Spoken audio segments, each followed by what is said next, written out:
our best science from physics and evolution. They both agree that what we perceive as reality is not really the fundamental reality. It means that they looked at Einstein's theory of space and time together with quantum theory, and they realized that space and time does not make sense. If everything around us is fake, then what is reality? If space and time aren't fundamental, what about some kind of teleporting? Yes, you heard right. He explains that teleporting can be possible. This conversation is full of hidden gems. You don't want to miss it. He believes that everything that we see around us is fake. So it is crazy, the most crazy idea that I ever heard. And this is going to be the best hours of my life that I'm going to get to talk with you and ask you all these questions. So yeah, explain me what you mean evolution helps us to understand that everything is fake. That's right. So by fake, I mean that it's like a virtual reality headset. So that we're wearing, evolution gave us a headset instead of showing us the truth. It's like if you're playing a game of like virtual reality, say a virtual reality Grand Theft Auto or something like that. And you look to your left and you see a red Porsche. Well, what you're really interacting with is some supercomputer, right, somewhere and you're really toggling millions of volts per second in that supercomputer when you're playing the game. But that's not what you see. You see a red Porsche. But there's no red Porsche in the supercomputer. So what you're seeing is not the truth, but it lets you play the game. And so that's what evolution did. The truth is the cables inside the computer. That's right, and all the circuits and all the millions of voltages per second that you're toggling. So this is just a metaphor to give you what I mean by the idea. I'm not saying even that the computer is the fundamental reality, but just to get this idea, imagine that space and time, everything you see is like a headset for like a VR game of like Grand Theft Auto, and reality is whatever it is. In this metaphor, it's this computer and you're toggling voltages. But when you look at that Porsche, the red Porsche, you create it when you see it, and when you turn your headset, you delete that Porsche. It no longer exists. There's no red Porsche in the computer, so the only red Porsche was the one that you made when you looked. And when you look away, you delete it.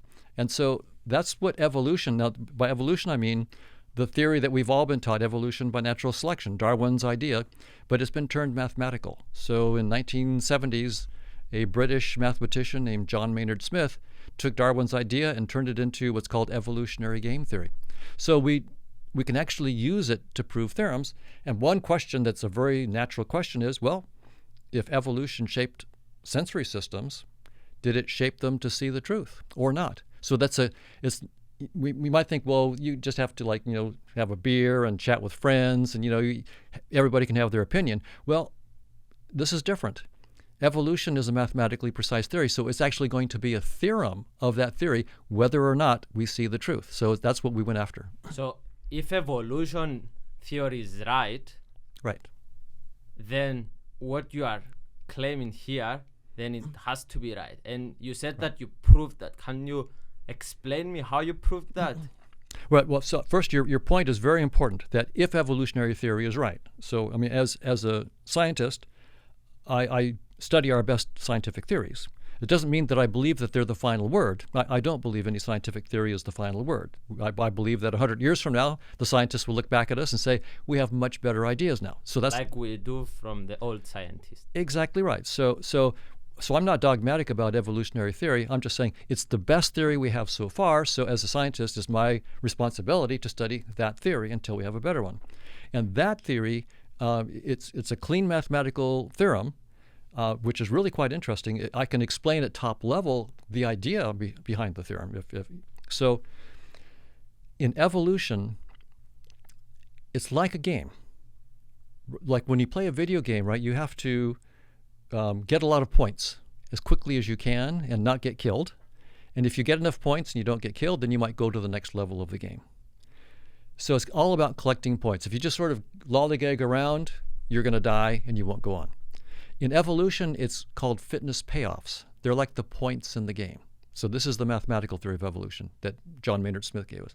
So we have fitness payoffs, and different actions will give you more fitness payoffs or less. So you can imagine fitness payoffs going from 0, which means not very good, you're going to probably die, to say 100, which means that's the best you could do. And if you get enough points, you don't go on to the next level, but you pass on your genes through your children to the next level in evolutionary theory. So if you don't get enough points, you don't pass your genes. That's right. That's sort of the way the game of evolutionary game theory is played. You're always collecting points, and it doesn't mean that you have to be do the best possible way of getting points. You just have to be better than your competition, right? To win a video game, you don't have to be the best player ever. You just have to be better than whoever you're playing against, and that's the way it is in evolutionary theory. You don't have to do the things perfectly, just better than the competition. And so we can ask the questions, these fitness payoff points, right? These fitness payoffs, they depend on the world. So whatever the world reality is, but they depend on that, but it also depends on the organism, right? Starting to confuse me here. Okay. You have to assume that I'm a bit stupid. Okay. So, Sure. So you have, so explain to me again what you mean by the last words that you said. So we said you are trying to explain me now the evolution and how the pay of how everything is made, and everyone that is better than the other person, it will evolve better. So, and now you're starting to get into what for me to understand better? Yeah, so these points that you have to get to win the game, the fitness payoff points, those are the things that really determine how you're going to evolve. If you don't get enough points, then you won't evolve, and you won't see, you won't hear, you'll just be dead. But if evolution is going to shape you so that your senses show you the truth, then those fitness payoffs better have information about the truth.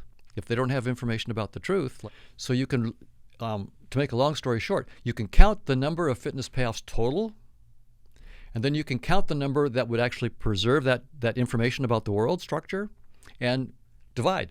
Take the number that have the information versus the total number, and it turns out the fraction is 0. So what you are saying is basically that we see, we are evolved to not see the truth. This is exactly what you are saying. That's right. And it's impossible for us to be evolved to see the truth.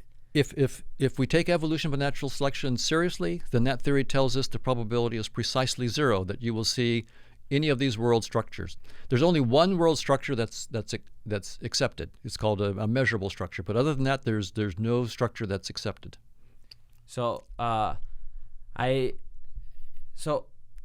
okay, this world that we see is fake. It's not the truth, and it's proven by your theory. By the way, you are not a philosopher or something crazy, or you are actually a scientist that proved that this word is fake. So it's not just theories. If it's actually a science that's right. I worked with a mathematician named Chetan Prakash, and he's the real mathematician who proved it. But I also worked with some graduate students who did simulations. So we did the simulations first just to see what would happen, and we realized, whoa, we're not seeing the simulated organisms don't see the truth. What do you mean simulation? So it turns out that you can use what's called evolutionary game theory to do simulations. They're called genetic algorithms and so forth. So we actually simulated various creatures, and we played God. Some of the creatures we let see the truth, and others we let not see the truth, and they were just tuned to the fitness payoff points, and we let them compete. And when the creatures that saw the truth were losing the game and dying, we realized that this is looking real. So we went to a mathematician named Chetan Prakash, and I should mention Brian Marion and Justin Mark were the graduate students who did the simulations, and they're brilliant So guys. this is crazy. So it's like we're playing Minecraft. Me, I see the user interface, I see my computer, and you're trying to beat me on Minecraft and you see the computer, what is inside the computer, and you try to connect all the cables, and we're fighting. Who is going to win? Me, I will do like this, and I will kill you immediately. That's right. That's exactly right. If you want to play a virtual reality game, if you toggle the voltages in the computer, good luck. You won't be able to. You need to toggle thousands or millions per second to play the game. The other person can just do some kind of motion and win the game. So I'm evolved to see all this around me, everything that I know fundamentally, my whole life, it doesn't exist. It's not the way I see them. It's like my phone. It's not a phone. It's like something else, and it's something. That's right. But the question is, So this is one part of your work. Right. You did this and you spent a lot of years trying to understand and prove that it's fake, the word is fake, and now you are tapping your toes into the next part of your work, trying to understand if this is fake, then what's the fucking reality? Exactly, beyond. So what did you came up with? What is some solutions? What it can be their truth? What is can be their Well, of course, the right answer is I don't know. So as a scientist, I don't believe any of our theories. I just think that we should take our best theories as the best we have so far and be very precise and try to break our theories and then move to the next step. So there's no dogmatism here at all. I mean, it's just we do these theories because they're the best we have. So when I propose something, I'm proposing it in the scientific attitude of, hey, let's try this out and see if it works. And that's why I believe you are one of the most wisest people in the world, because you know that what you are trying to do is probably wrong, and right. but you are still doing that anyway to build the next layer. But anyway, explain to me what could be the reality. That's right. So this proposal is that it's conscious, some version of consciousness. So we have to be precise, though, right? When we talk about consciousness, we think about conscious experiences like a headache. Wait, what is consciousness? Right. So conscious. So I'll start with conscious experiences first, and then go to consciousness. So if you feel the tingling in your hands right now, that's a conscious experience. If you can just pay attention to your hands, you'll feel the tingling. Or if you're smelling something, if you're smelling coffee, for example, or you're hearing something, you're hearing a podcast or hearing a bell, those are all conscious experiences that you have. And presumably a rock doesn't hear anything, we think, and doesn't feel anything. If you smash a rock, presumably the rock doesn't feel anything. So we think that we have conscious experiences that we don't think maybe a rock might have.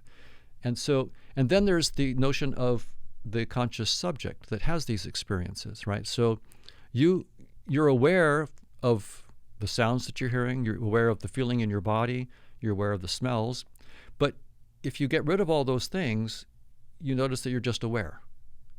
You can be aware without anything that so that you're this conscious subject, but you can be aware without having anything in particular that you're aware of. So consciousness intuitively means there's this conscious subject that has a potential for a wide range of specific experiences, and then you may or may not have certain kinds of experiences in this moment. And so that's what I mean by a conscious subject and conscious experiences. So it's something that feels something, that has an experience. But what could be the reality if considering that we understood now what is consciousness? Right. So it's one thing to talk about consciousness informally like I've done, but of course that's not science. That's just something you could do Friday night over a beer. But what about science on this? And so what we've done is we've said, what is the minimal mathematical model that we could give that would allow us to model the idea of a conscious subject having specific experiences? And so we published a paper for those who are interested in actually going into it. It's called Objects of Consciousness. So if you just Google Objects of Consciousness and you want to see where's the beef behind this mathematical model, you can see all the mathematics. Can you explain me a bit about this? Right. So we tried to keep the math as simple as possible. So the idea is, imagine a subject that has two experiences. Two experiences. Only two experiences, right? What do you mean two experiences? Like red and yellow. Red and yellow. All they can see is red and yellow, and they have nothing else. Smell, feel. The only thing that they have is two experiences. Two experiences, just to keep it very, very simple, right? How would you model that? Well, you would model it by saying, okay, well, there's a certain probability that you're going to have the red experience right now, or that you'll have the yellow experience. And so you'll literally write down that it could either be red or it could be yellow, and there's going to be maybe a certain probability that you're going to see red or certain. And so you can see it's going to be probabilities, right? So we write down what are called probability spaces. And to be very, very specific, suppose, here's one that everybody knows. Suppose you flip a coin twice, right? And you ask, what could happen if I flip a coin twice? Well, I could get heads and then heads, heads and then tails, tails and heads, and then tails and tails. So there's 4 possible outcomes. So that would be a probability space in which there's 4 possible outcomes.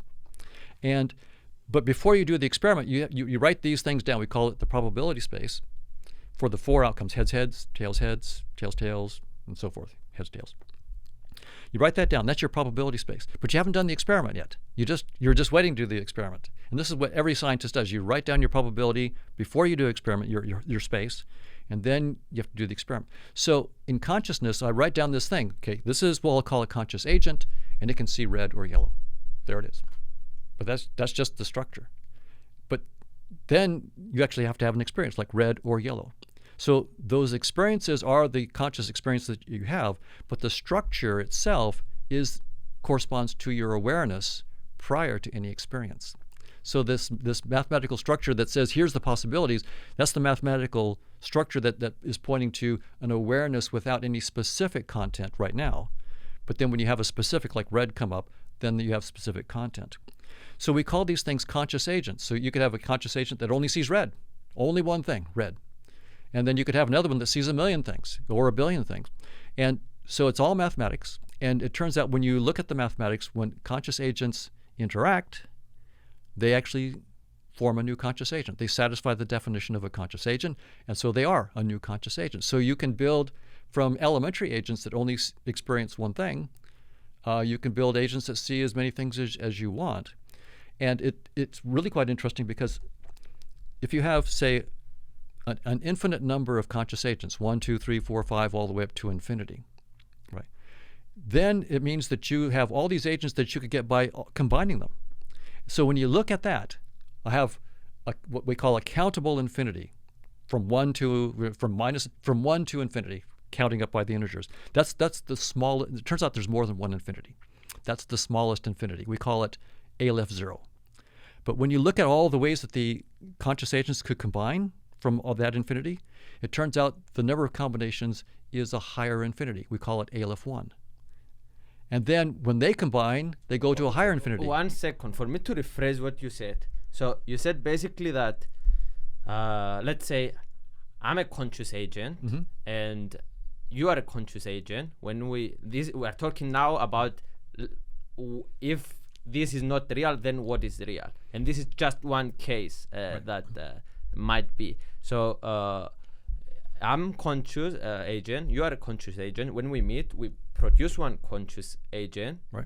And when I have a kid, I produce another one conscious agent, and my relationship with my kid is another conscious agent. That's right. And the relationship of the family is another conscious agent. That's right. And what is happening with all these conscious agents all together?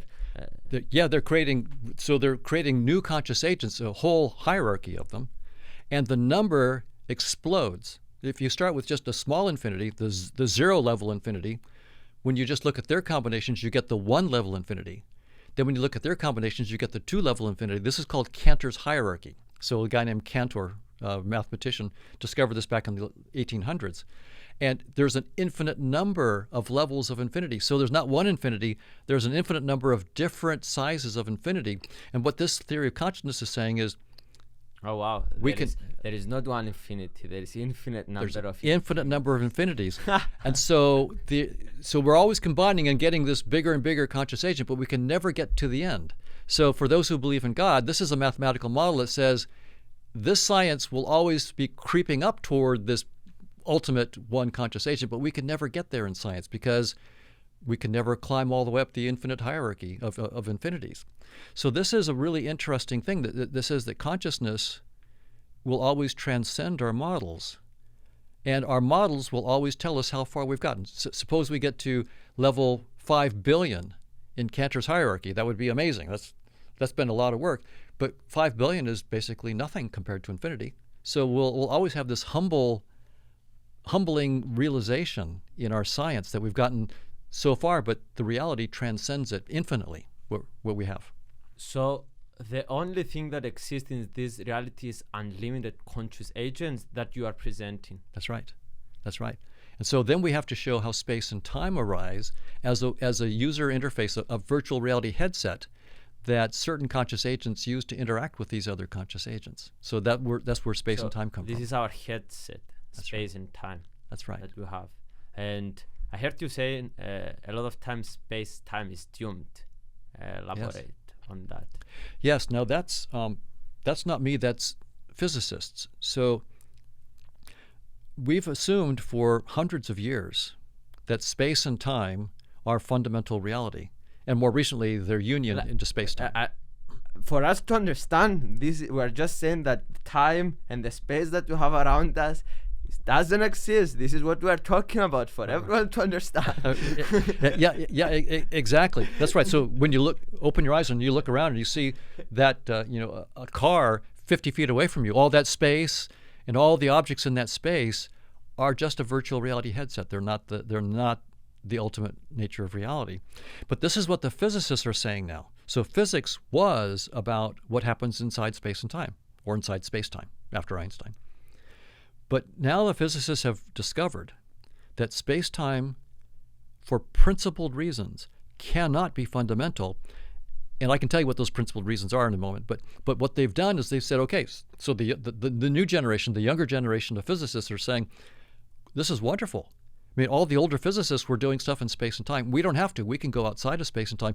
And they're shining the light of physics beyond space and time. They're looking into the dark beyond space and time. Like one time in history that we thought that we are the center of the universe. Right. And now we are going to remove the center of the universe from space and time and put it somewhere else, and we're going to... Exactly. We used to think that the Earth was we used to think the Earth was flat. And Copernicus made the discovery of that is not the center of the universe. Yes, Copernicus was the one who said that the sun, it looks like the sun would be a better model of what's the center, than the Earth. And he was more right than the Earth, because the sun, everyone, all the planets are going around the sun. Here. But he was not correct, because time is expanding, and it's like all these things. And one thing so Copernicus said this, that we're not the center of the universe, and now Mr. Hoffman here is saying that space and time and everything that we see around us is... So I compare you with him, because this is kind of the huge thing of revolution. And now you are saying that you want scientists to pay attention to you. For what reason? Well, so on the space and time not being fundamental, I would give credit not to me but to the physicists. So it's the young physicists who have said that space and time are not fundamental. They say space-time is doomed. So, for example, David Gross, who won the Nobel Prize for his work in string theory, said that in a paper in 2005. So that's been 17 years ago. Nima Arkani Hamed at the Institute for Advanced Study at Princeton is saying that, and he's among the leaders in discovering. It's not like we say space-time is doomed. Oh, well, let's have a beer and forget about it. No, they say, okay, let's go beyond space-time. And they're finding things. They're finding these precise structures beyond space and time. So for them to understand that space-time is doomed, means that they found more accurate stuff, more better theories that applies to our world than space and time theories. Well, so this is what it means. Well, it actually means something but something even more striking.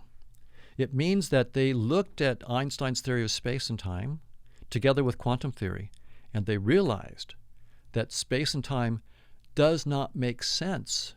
It has no operational meaning once you get to what's called the Planck scale, 10 to the minus 33 centimeters. Or 10 to the minus 43 seconds. So that the theory itself, our theory of space and time, or space-time, with quantum theory, tells us itself. It cries uncle at 10 to the minus 33 centimeters. Now, that's not very deep. If it was 10 to the minus 33 trillion centimeters, I'd be impressed. But 10 to the minus 33 centimeters is very shallow data structure. So we think of space and time as the fundamental reality. It's just a data structure. And it gives up at 10 to the minus 33 centimeters. It ceases to make sense. I don't really understand what you're saying with the 10 minus, but you're saying that quantum mechanics are saying what they prove your... So you're saying that the theory of evolution supports that everything that we see is fake, and also quantum mechanics supports that everything that we see is fake. It's like when we go back to history and we find one source or in one place of an event, and we find it in another place, it's like far from that. It's like a lot more chances that it's true. So like quantum mechanics and evolution, one of the best theories that we have right now, they're saying the same thing, which is crazy. It's really shock to the system, because we just have assumed, most of us, that space and time. I see a rock, that's because there is rock. I see the moon has been there for billions of years, of course. And this is saying, no, the moon is there when you look. You create the moon that you see, and when you look away, you delete that moon. It's just like in virtual reality. When you look over in Grand Theft Auto, you see a red Porsche, you only make the Porsche when you look, and when you look away, you delete it. So one question, like, when you had this realization that whatever that you see around you is fake, how did you just continue with your day? What happened to you? It hit me like a ton of bricks, and I had to just sit down. I still remember the moment when I wasn't sure we didn't see reality, but just the very possibility that we don't see reality occurred to me from the mathematics I was doing. And when that possibility occurred to me, it was so shocking that I just had to sit down and sort of take it in, because... So you were searching for it for years, and one moment you were like, oh, you were searching something else, and you found that what... Yeah, I was working with two mathematicians, Chetan Prakash and Bruce Bennett, and we were just trying to get a general theory of perception. I wanted to get a mathematically precise general theory. So I'd done my PhD at MIT studying visual perception, and I studied like a little bit of motion perception, a little bit of object recognition, and I knew what other people were doing about vision, and we were all doing math models. We're trying to build artificial intelligence vision systems. So that's what I was working on, was artificial intelligence and human cognitive neuroscience.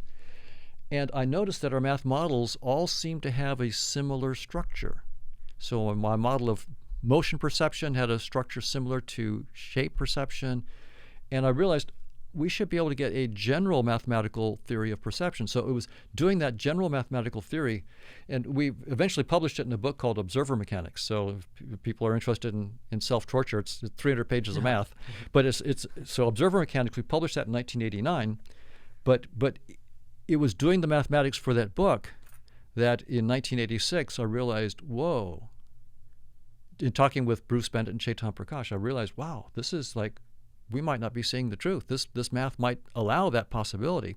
But it wasn't until 2006, 2007 that I said, I wonder what evolution would say about this. Could we actually, what's a possibility in our mathematical theory, what does it do? So that's when we went after the evolution. I got to understand that math can find you answers that we don't know, right? This is when you do the maths of something, it can find you an answer that you don't know. This is what you are explaining, that math led to some discovery by itself, and you are trying to interpret it in different ways, and this is the experience that you are... That's right, and that's why as scientists we use mathematical models. So maybe I could give an example from Einstein, which is a really good example. So Einstein, when he was doing his theory of gravity, he had an idea. He said, if I was in an elevator and I was standing on a weighing machine, so I was weighing myself on a scale, and all of a sudden the cord broke,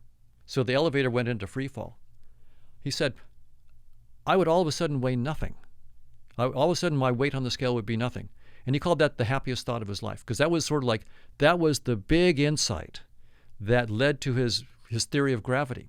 Well, that took him like 7 or 8 years, though, to go from his happy insight. He had to learn all this math, and he's Einstein, so he's a smart dude, but he had to learn all this math, and he pulled his hair out. He had sleepless nights, but like 7 or 8 years later, he comes up with the Einstein field equations of general relativity, which are stunning.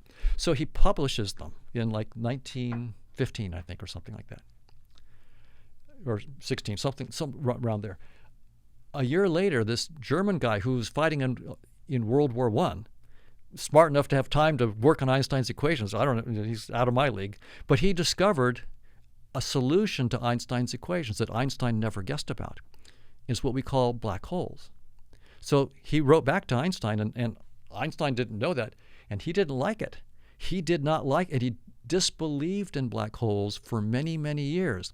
But the math became the teacher. Einstein wrote down the theory, but the theory came back and told Einstein, you don't understand this theory.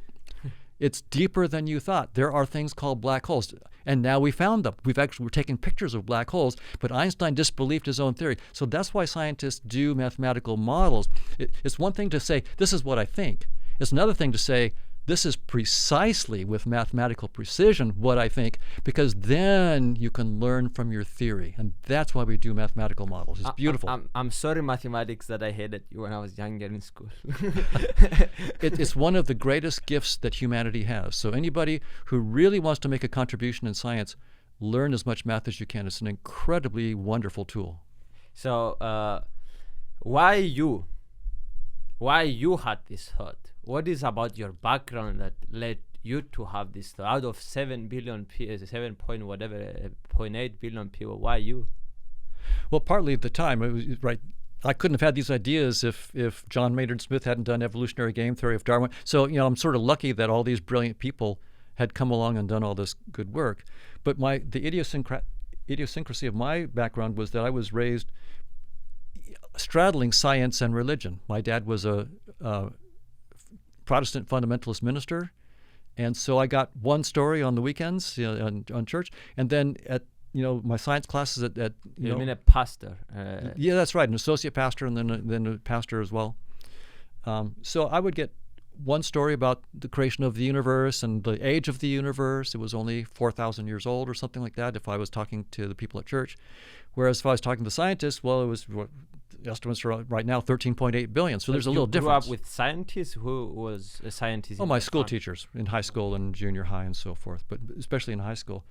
And I was reading, of course, the science and saying, well, at church they say it's 4,000 years old. In college or high school, they're saying it's billions of years old. Now it's 13. So there's a slight disagreement there. So they both can't be right. So. And one is saying that maybe I'm just a machine. So the science was saying you're just a physical machine, whereas the other was saying that you're something special. You're not a machine. So I decided that I wanted to go into this and really understand. And I figured the key question I would ask myself is, are we just machines? Are people just machines? And the way I wanted to go after that was to say, okay, let's see how far machines can go. So I went to MIT, and I was in the artificial intelligence lab there. But I was also in what's called the brain and cognitive science department. I went to the AI lab because I want to see what machines can do. How far can AI go? And I went to the brain and cognitive science department because I want to say, what can humans do? What's human neuroscience? Let's understand humans with great rigor. And then I wanted to say, okay, are humans just machines or not? So that was how I got into it. And it was pursuing that and trying to do it mathematically that led me to start studying this mathematical theory of perception that I mentioned, which then that's where the math comes back and becomes your teacher, because we wrote down the math. And then the math came back and pointed a finger at me and said, Don, look, you may not be saying the truth. And I became a student of our own math. But then it was like about 20 years later that I then decided, okay, let's go to evolutionary game theory. And again, it's math, and the math came back and taught me, yes. Yeah, but a lot of people went to understood science and they understood the maths, and also they know about evolution theory. But you didn't give me is it the work especially on vision that you did that helped you understand, get one specific background, that an edge to everybody else, whatever, for you to be the one that understood the theory first? Well, I had a background in computers. So as an undergraduate, I was at UCLA, and I worked my way through my upper division courses at UCLA as a programmer for Hughes Aircraft. This was during the Cold War, and I was a Cold Warrior writing military microprocessor code, called the ANYUK 30. So I was literally programming the zeros and ones. It was machine code and then low-level assembly code, and delivered a flight simulator that could do any. So I was on a team of, there were only 4 of us in the world, or 5 of us, that could actually do this kind of programming on this military microprocessor. But in 1978, we delivered this full flight simulator in 64K. Well, because we programmed basically every bit. So when you do it at that level, you can put a whole flight simulator in only 64K. You can hardly stick a few letters of an email in 64K today. But there we were. So I was really, to work my way through UCLA, I spent a lot of time really programming. So I really understood at the core what programs were. And then at the AI lab at MIT, of course, I could see what the state of play in artificial intelligence was there, because I was surrounded by these geniuses that were so smart that I couldn't even understand how smart they were. The guys there, just the guys and the women, both in the AI lab were just plain geniuses. So I was lucky to be there, and also with my advisor David Marr and Whitman Richards. They were state of the art. So I was very, very fortunate. But I was also very fortunate that I'd really been led to study the neuroscience by a class I took at UCLA. And there I discovered that there were these neurons in the visual cortex, some of them that were looking for corners, and others that were looking for toilet bowls or toilet brushes. So there were these. So they're very low feature detectors and very high feature detectors. So this stunned me. So here we could see what these neurons in our brain were doing. We could see with artificial intelligence how to program stuff. So all the tools were coming together. But I guess it was just because I'm a geek too. What do you mean a geek? I just love all this, to stretch myself and think out of the box. I guess I love it and hate it in the sense that it's scary, and yet I can't not look, because I can't just sort of hide because I might be afraid about what I might learn. So I need to, as a scientist, you have to be willing to go wherever the science and the math leads you, and you have to, if you're not fearless, you have to sort of buck up and face your fear and push forward. That was the most beautiful words I ever heard, because this is we're trying to find the truth. Like it's the most for me. I think the meaning of my life is trying to find what's the truth. So what they learn and find what's the truth out there. That's right. And if we really want to know the truth, we have to be willing to accept the possibility that anything or everything that I deeply believe could be absolutely and totally false. You have to be willing to go there. Otherwise, you won't let your mind explore these other possibilities. So dogmatism. So this was another thing. So I got a dogmatic point of view on Sundays at the church. This was right.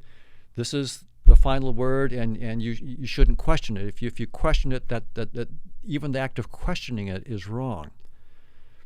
And then on the other hand, you do get dogmatism in science, right? Some scientists will say my theory is right and absolutely right. But science as a social institution is not dogmatic, because what science does is it says, well, you've got your theory, this other person has their theory, fight it out. Give us the data, give us your theory. So what science pits theories against each other. So science is not dogmatic, even though scientists are. Many scientists, we're just human beings. So we'll end up being, I'm right and you're wrong, that kind of thing. But ultimately, the science community makes the decision. Well, you were wrong, and you're a little bit better, but you're not right yet, because we're going to go to a deeper theory. So we need that kind of non-dogmatic attitude. And really, that means you have to let go of a certain kind of pride and also a self-image, right? It's really humbling to face the possibility that everything that I've deeply believed is deeply wrong. There's a certain, it's scary, it's humbling.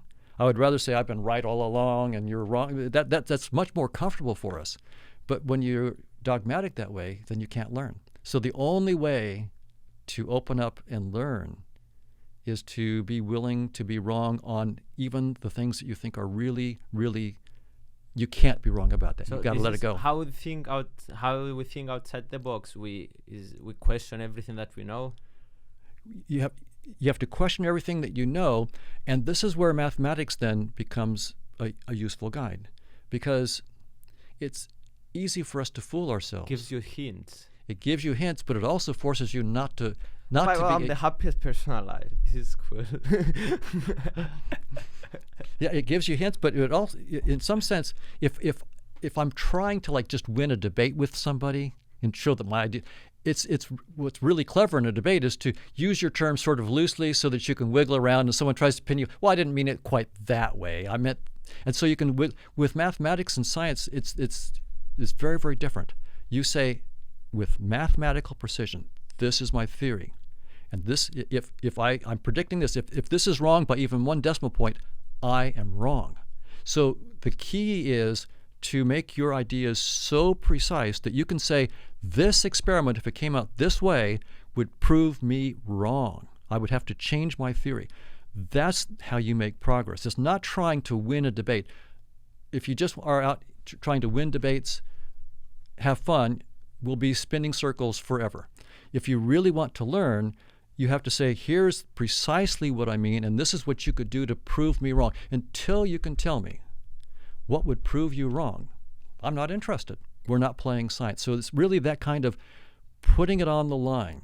And so that's what we're doing right now with this theory of conscious agents. We're trying to show whether or not this theory can provide solutions, for example, to scattering processes like at the Large Hadron Collider. Can we use our theory to predict precise scattering amplitudes for like 2 gluons in, 4 gluons out? If we cannot do that, then our theory should not be taken seriously. Until we can do that, there's no reason for physicists to take it seriously. You're trying to, with your theory, as you said, you know that you're going to come up with something stupid as a result, but you are trying to.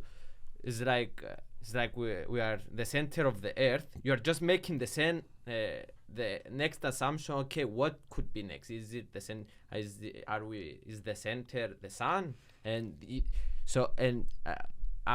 Why can you tell me, you are going to all these podcasts and like you made this as a goal now in your life to get this message out for other scientists to see what you're saying and try to work and find theories and help you and your team like find layers, the next layers of this theory, and what can be the reality? Can you tell me some stuff about this? Right. So first, I agree with your point that in some sense, I'm just taking the next step. It's not. I don't think that I'm taking the final step by any means. In fact, I would say this. You've heard about scientists talking about a theory of everything. I say flat out, there's no such thing. There is no theory of everything for 2 very simple reasons. Every scientific theory makes assumptions. Like Einstein with his special relativity said, let me grant that the speed of light is universal for all observers and that the laws of physics are the same for anybody moving at uniform velocity. He says, if you grant me those 2 assumptions, then all this amazing structure of space and time come out.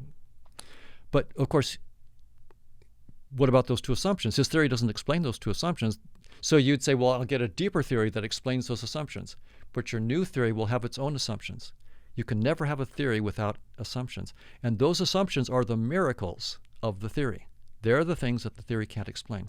So there is never going to be a scientific theory of everything. Turtles all the way down. Like every time you are going to find a theory, like if there is even if you find a theory of everything, you are going to find one loophole that it can be better, it can be something else, and this is kind of proven as well, right? That you cannot have a theory of everything. Well, yeah, the argument I just gave is that every scientific theory has to have an assumption. You can't start with no assumptions. You always have to. But there's another proof. It's called Gödel's incompleteness theorem, which says if you have any mathematical framework that's at a certain level of sophistication, certain level of complexity, then he says, I will be able to show you a statement that's true in your system, but you can't prove it from within your system. And if you say, okay, well, I'll take that statement and put it in as one of my assumptions of my new mathematical system, then Gödel says, well, then I'll give you another statement that's true, but you can't prove it. And that goes on endlessly. So we know that the notion of truth is infinitely deeper than the notion of proof.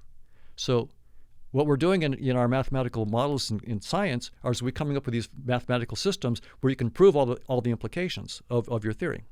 And what Gödel is telling us is that all the implications that you could prove from your theory are trivial compared to all the truths that you can't. And so those 2 different arguments show us that there's no scientific theory of everything. I think most scientists understand that when they talk about their theory of everything, it's with a wink and a nod. And for those who really think they have the theory of everything, they haven't really thought deeply about what's going on. But you didn't answer the part of my question that you are 68 years old now. 66, yeah. 66. Yeah. And you you are going to all these podcasts. I see like you probably do once a week or twice a week a podcast or something like this, and you're trying to get what you're trying to say to people, why you're doing this at this age. Well, I've actually never asked to do a single podcast. So what happened was I gave just a geek scientific talk in 2014 at a scientific conference on consciousness in Tucson. And the guy that runs the TED Talks was there. And he saw my talk and saw me deal with all the questions and answers that the scientists were, so he could see that, you know, To know your you have to be able to handle the scientific. But it was really interesting idea that we don't see reality as it is, and I had this evolutionary argument and so forth. So he invited me to give a TED Talk, and I gave a TED Talk in 2015. And that after the TED Talk, then I started getting invitations to give podcasts. And so the reason I'm doing podcasts, what I do is I limit myself to at most 2 a week now. So because I get lots of requests, so I try to just space them out because, you know, your health, and also if you're going to do work, you can't just be doing podcasts.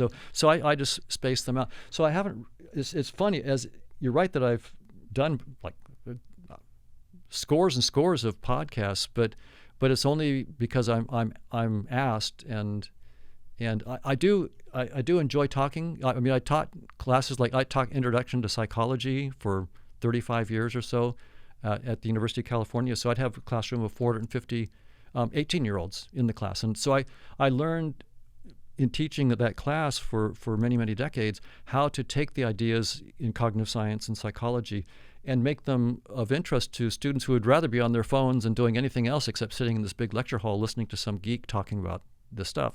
So that gave me a lot of training to try to take ideas and make them accessible. But so I haven't really gone out of my way to try to do podcasts, but they've come my way, and I enjoy it. I mean, it's not a problem. I enjoy it.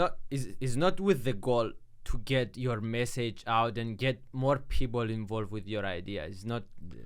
Well, yes. So when I am grateful for the invitations, because from my point of view, I would love to have the next generation jump in, and if someone had told me, gave me a few hints, that would have really helped me early on. Learn as much math as you can. If you want to go in the area I'm talking about, if you want to really study consciousness, you need to know neuroscience, you need to know artificial intelligence and what can be done with that, you need to know mathematics. And so I want to sort of tell, and now I'm trying to make connections with physics. So you really need to understand, for example, the work of Nima Arkani Hamed, which I think is the best work right now in terms of going beyond space and time. So he's at the Institute for Advanced Study at Princeton. So putting all these threads together, I think, is the next generation that's going to really move us beyond space-time and really help us to understand not the final word, but the next step. And my feeling is, in principle, our voyage of exploration as human beings, or whatever we are, is endless. We're always going to be endlessly exploring, and we should be comfortable with the idea unless of AI takes over. Right. Or maybe the exploration of AI will keep going forever, and we're not species to think only exactly that we love humans. Maybe AI can do his job. Exactly. So I wanted to say that, for example, I'm not from here. I'm from a small country in Europe, and I was just listening your talks. My teacher, I have a high school teacher that he helps me and he teaches me a lot of stuff, and he sent me your talk, and like we are in the other side of the world, and with this podcast that you are doing, I'm able to kind of and I find your fuck motivational speeches and all this stuff. I find your stuff the most inspirational and motivational in the world, because you're just questioning everything. You are asking, saying that there is maybe nothing exists and every reality. Yeah. So it's a big thing that with these podcasts that you do 2 per week or whatever, you got to inspire 2 people in the other side of the world. And we have you like our God with my teacher, where we are like, oh, this is like a person that put this crazy idea, and he proved it, and maybe there is going to be the new normal in the world in the future. And like, yeah, it's super cool that with the internet, one stupid kid, 22 years old like me, can get to understand all this. And this is cutting edge science, and it's so beautiful. And I just wanted to share with you that it's so beautiful that we are living. Well, I appreciate that. And you're really right that we're very lucky now that with the internet and so forth, ideas can really propagate, and a new generation can pick it up very, very quickly. And so I would love, because I'm 66, so, my productive years will last maybe, 10 if I'm lucky, 15 or something like that. But I would love to read the papers of the next generation that are going beyond space and time, and continue to see what they do, read it in Scientific American and so forth. So learn all the math that you can. That turns out to be critical. In this case, also the neuroscience. And if you want to take it to the physics side, then there's the work of Nimar Kani-Hamed and others learning that physics, and then trying to, this is multidisciplinary, so you can't just be in a little box. You have to know enough and collaborate. So as I mentioned, I have a lot of collaborators, and so it's not just me. It's I mentioned a few of them, but there's a whole bunch of collaborators that without them, none of this work would be done at all. I really needed that collaboration. So one of the most important questions that I think, one of the cleverest question for me to ask to people is how I speed up learning. Well, I have a very strange answer to that. You have to have times of total silence. What I found is, of course you need to study, and of course you need to read, and you need to think. But there is something in us that's far deeper than that. Gödel's incompleteness theorem that I mentioned points to that. The notion of truth is beyond any conceptual notion that we can have. So all we're doing, so this gets at the whole point about science. There's no fundamental theory of everything. We'll never get to it. It's deep. That fact is very, very deep. It means that we are a deeper intelligence than anything that we conceptually can know. And what I found is that if I sit in silence, and I do this consciously, I will spend time with my mathematics, with my science, thinking things through on a cognitive level, and then I step back and go into absolute pure silence for a couple hours a day, actually. And there's this deeper intelligence that is not special to any particular scientist. It's what we all are. We transcend. We're not just this body. We're not just our theories. We're something that, we're a form of consciousness that transcends any description we can give of ourselves. And so being in touch with that deep intelligence that's at the heart of all of us in pure silence, and then learning to use your thinking as a tool. Most of us are ruled by our thoughts. We have all these self-defensive thoughts, thinking about this, what he did to me, what she did to me, how am I going to press people, all these sort of spinning our wheels, wasting energy thoughts. So we're mostly ruled by these weird thoughts, and then some of our thoughts are good because we're doing a little science or whatever we're doing.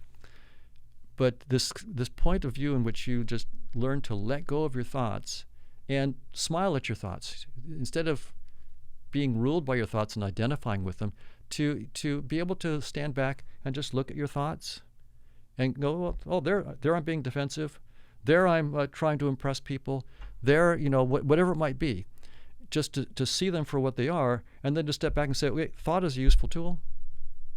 And when I'm not using it, I can put it down, and I don't have to be subservient to it. It's my tool.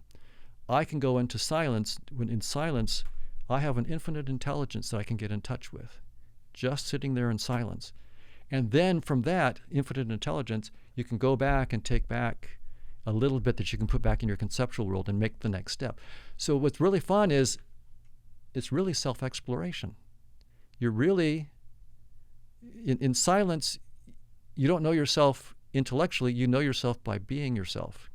But going there in silence and being yourself, then you can pop back and you could take certain insights and put them into concepts and say, well, okay, this is something interesting about me. Of course, I'm much deeper than that, but I didn't know that about myself. And so there's this going back and forth. So science helps you to make that you can do it just by meditation. This is by the way, an unexpected answer to the question how I speed up learning. And to be honest, I 4 times a year for 4 weeks, I go for alone in a room with not talking with anybody, just no phones, no nothing, just food with papers, and I write stuff, and I'm just being with myself. And that's the most boring time of my year, but the most productive time of the, because I get to reflect, I get to understand. There is nobody to disturb me, and I couldn't agree with you more. But also, I was hearing a podcast recently, and he was saying we shouldn't give people prescription like you have to do that to be successful.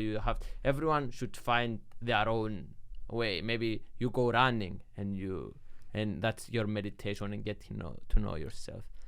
I certainly agree. I think that there will be, for each of us, we're different. I mean, I'm 6'2" and very, very skinny. If I wanted to be a gymnast, it's probably not in the cards, right? I just am not cut out for gymnastics. Maybe long distance running, but certainly not speed running. So I don't have big thighs.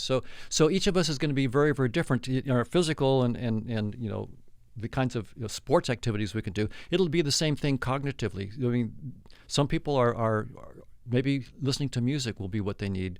Others, taking a hike. And so we each need to find out. We're each unique. We're all human beings, but we're each unique. And so I agree. There's no one prescription, but I think being silent is universal. So do we have free will? Because I'm not sure what do you suggest with your idea. Your idea is that everything that around us is fake and everything is inside our brain or something. Somewhere here is like, do we have power over our choices? Can I choose now to stop being a YouTuber and become a sports scientist? Do I have that option? Do I have free will? Well, so the notion of free choice is intimately connected with the notion of time. Right? If there were no time, there would be no choice, right? If we were timeless, there would be no choice. And you confused me a bit. Oh, yes. right. So I can choose to do things because I have this sequence of time. I choose to take this sequence of steps, for example, and so I have a free choice there. If there were no notion of time, then there would be I wouldn't have if this happens, then I'm going to choose to do that. Well, there's no sequence of time, right? So the free will and time are intimately linked. And so time itself, when we say that space-time is not fundamental, it has deep implications for the notion of free will. So we don't have free will. I think it goes deeper than that. I think that we have to rethink what we mean by free will. So here's where and you can see now you're going, okay, I really need help here, right? So this is, and me too. I'm not smart enough. It's just sitting here and having a beer and try. No way. So the only way I can go after this is to say I've got this theory of consciousness, like I mentioned, that paper, Objects of Consciousness.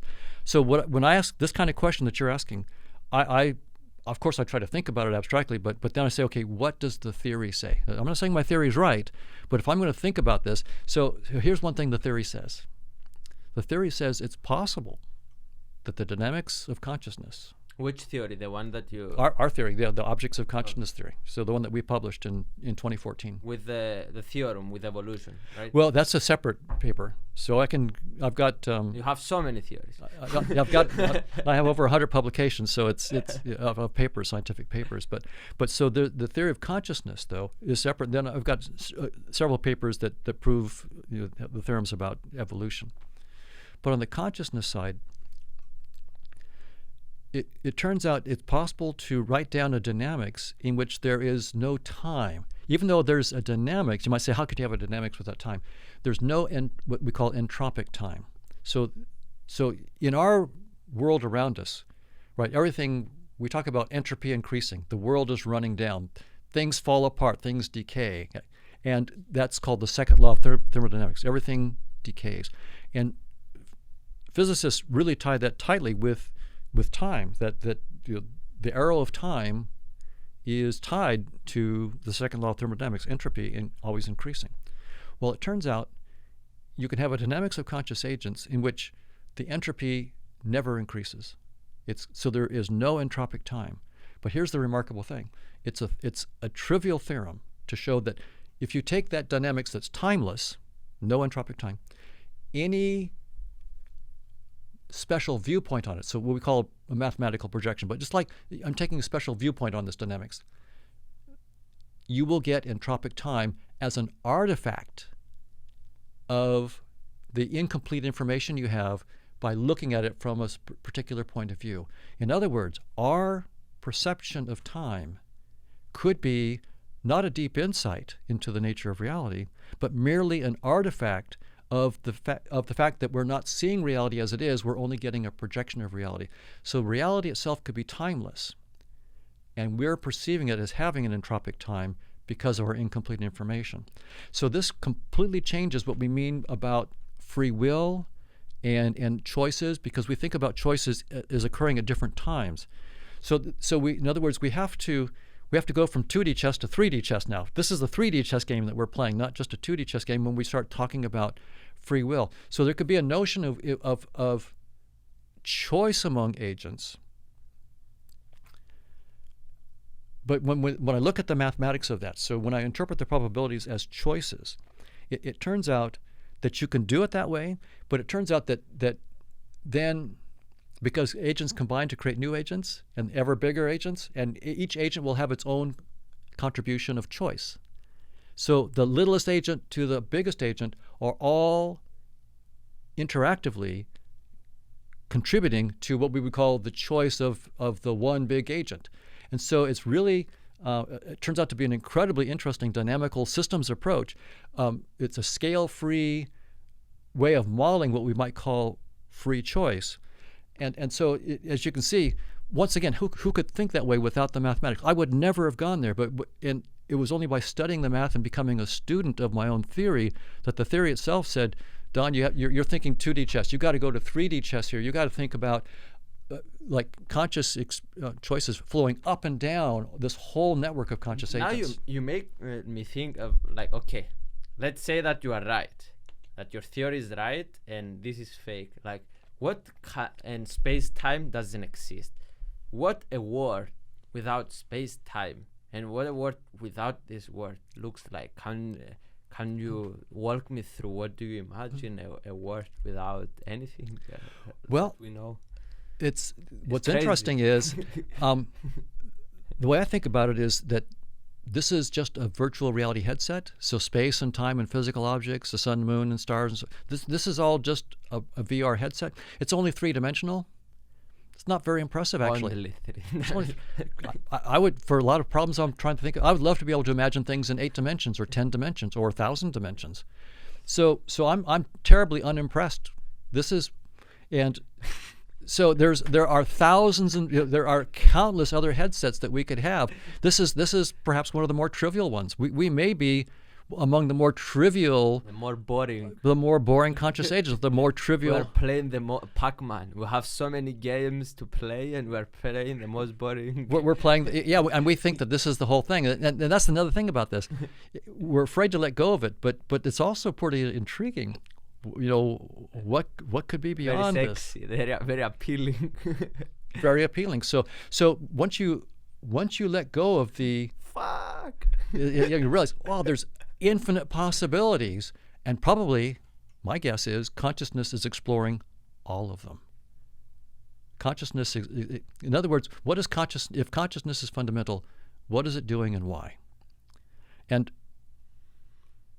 I don't know. But there are 2 answers that I've run across that I think are deep enough to take seriously. One comes from, again, Gödel's incompleteness theorem, where Gödel basically says the exploration of mathematical structure is in principle never ending. no one can be omniscient about the possibilities of mathematical Well, structure. you explain something that is you explain your rhythm of thought and the way that you do things. So a theory will show you stuff, and you are taking them seriously. This is what mathematics will show you stuff, and you are just paying attention to the theories and the hints that you get. So you are just like an explorer. You don't do anything basically. You just see, oh, that's interesting. Let's explore that. Oh, that's interesting. And this is what you are saying now. That was interesting enough for me to explore, and that's probably the most interesting out of all of them that I have to take that I can take seriously. Well, my guess is that there's literally an infinite number of mathematical structures to explore, and since consciousness is all there is, those are all possible structures of consciousness. So what consciousness is doing is forever exploring its own possibilities, and it's endless. And so here we are exploring its own possibilities, and it's endless. That's right. That's right. In principle, Gödel's theorem tells us that there's no end to it. So that's really interesting. Is that here we are. After that, I need to go to the hospital. After this. And we'll be doing this forever. We might meet again in a 20-dimensional space, doing a podcast in a 20-dimensional space, or something else. It's just going to be, it's just endless, literally endless exploration. And so that's one. I mean, I'm not saying it's right, but it's deep enough to be taken seriously. So we're talking about if we can teleport, if we are in a different world, if space and time doesn't exist. So we can do all sorts of things that we never imagined. Yes. And not never imagine. It's beyond any imagination. Exactly. Any imagine. And you're right that about if space and time aren't fundamental, what about some kind of teleporting? I agree with you in the following sense. Imagine again the Grand Theft Auto. By the way, you don't agree with me. My thoughts and my thinking is from you, so of course you agree with your theories. Yeah, it's circular. Yeah, it goes. But so now imagine you're playing Grand Theft Auto, and you're a genius at Grand Theft Auto. You're a master of it, and you can beat everybody. You know how to drive your car and take the curves and the whole bit. Now imagine that you're the software engineer who knows the code of Grand Theft Auto. You're not stuck inside the world of Grand Theft Auto. You have access to the code. You can take the gas out of the tank of the wizard. You can give him a flat tire. You can change the geometry of the roads. You don't have to go through the space. You can go around the space. So once we understand, you can create a different world. You're completely different. So once we understand, have any woman that you want, or go to a realm in which things are so far beyond your imagination that you can't believe it. So here we are. Once we understand, see, the physicists now have found these structures beyond space and time. Something called the amplituhedron, cosmological These are just the first baby beginnings, but it's real. They're these structures, and we're looking at connecting with this theory of conscious agents. We've just in the last 2 weeks found out a way to connect using something called decorated permutations to connect with their structures. The idea is once we understand this, we are like the person who understands the software of the game. Once you understand the software of the game and space-time is just your headset, now you can start to play with the headset. We won't have to go through space to get to Alpha Centauri. We can go around space to get through Alpha. Please, scientists out there, young people that they're watching this, start working on this. We want to teleport ASAP. That's right. It's a complete game changer when you realize you're not a little entity inside space-time. Space-time is a little data structure inside you. That's the key. You're not a little entity inside space-time. Space-time is a little data structure that you use, and it's one of countless that you could use. Changes the whole game. But what if evolution theory is wrong? And what's the possibility of evolution? And how, are we... Yeah, what if quantum mechanics are wrong? What if what you are describing is based on this stuff also? So in the case of evolution, by the way, I think that all of our theories in science are wrong in the particular sense. Newton's theory of space and time, had space and time as separate. And when Einstein came along, he realized that space and time are one unified thing, and that changed the whole notion of time. It also changed the notion of mass. Masses could get greater as you increased in speed. They couldn't do that in Newton. So in some sense, Newton was wrong. But we don't just dismiss Newton. What we want is that we take Einstein's theory and we realize that Newton is a special case. As the value of the speed of light goes to infinity, or you get Newton. But with Newton stuff, we go to space, right? That's right. You still have space in both cases, but you see that Newton wasn't right, but it was a real contribution. Good enough. It was really good. And Einstein is better, but it's not the final answer. So we're always getting bigger and bigger theories, and the idea is they become more and more accurate. This is what you're saying. Well, they become more comprehensive. Comprehensive means? More comprehensive in the sense that they account for more things. They more inclusive too. More inclusive. They can account for more phenomena, and so the way I think of science is, of course, none of our theories are true, but they're the best stories we have so far. And as we get the next theory, we have to show how our earlier theories are special cases, and that our new theories can account. See, here's another way of thinking about scientific theories.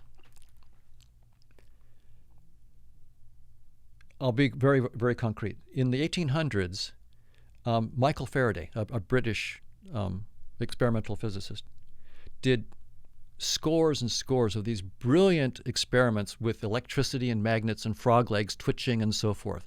And he very, very careful and wrote down all these experiments.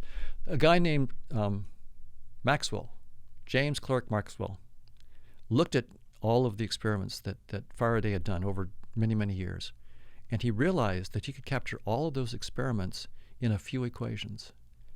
Those decades and decades of work, all of that, everything could be summarized in what we now call Maxwell's equation. And now with mathematics, we can make it one equation.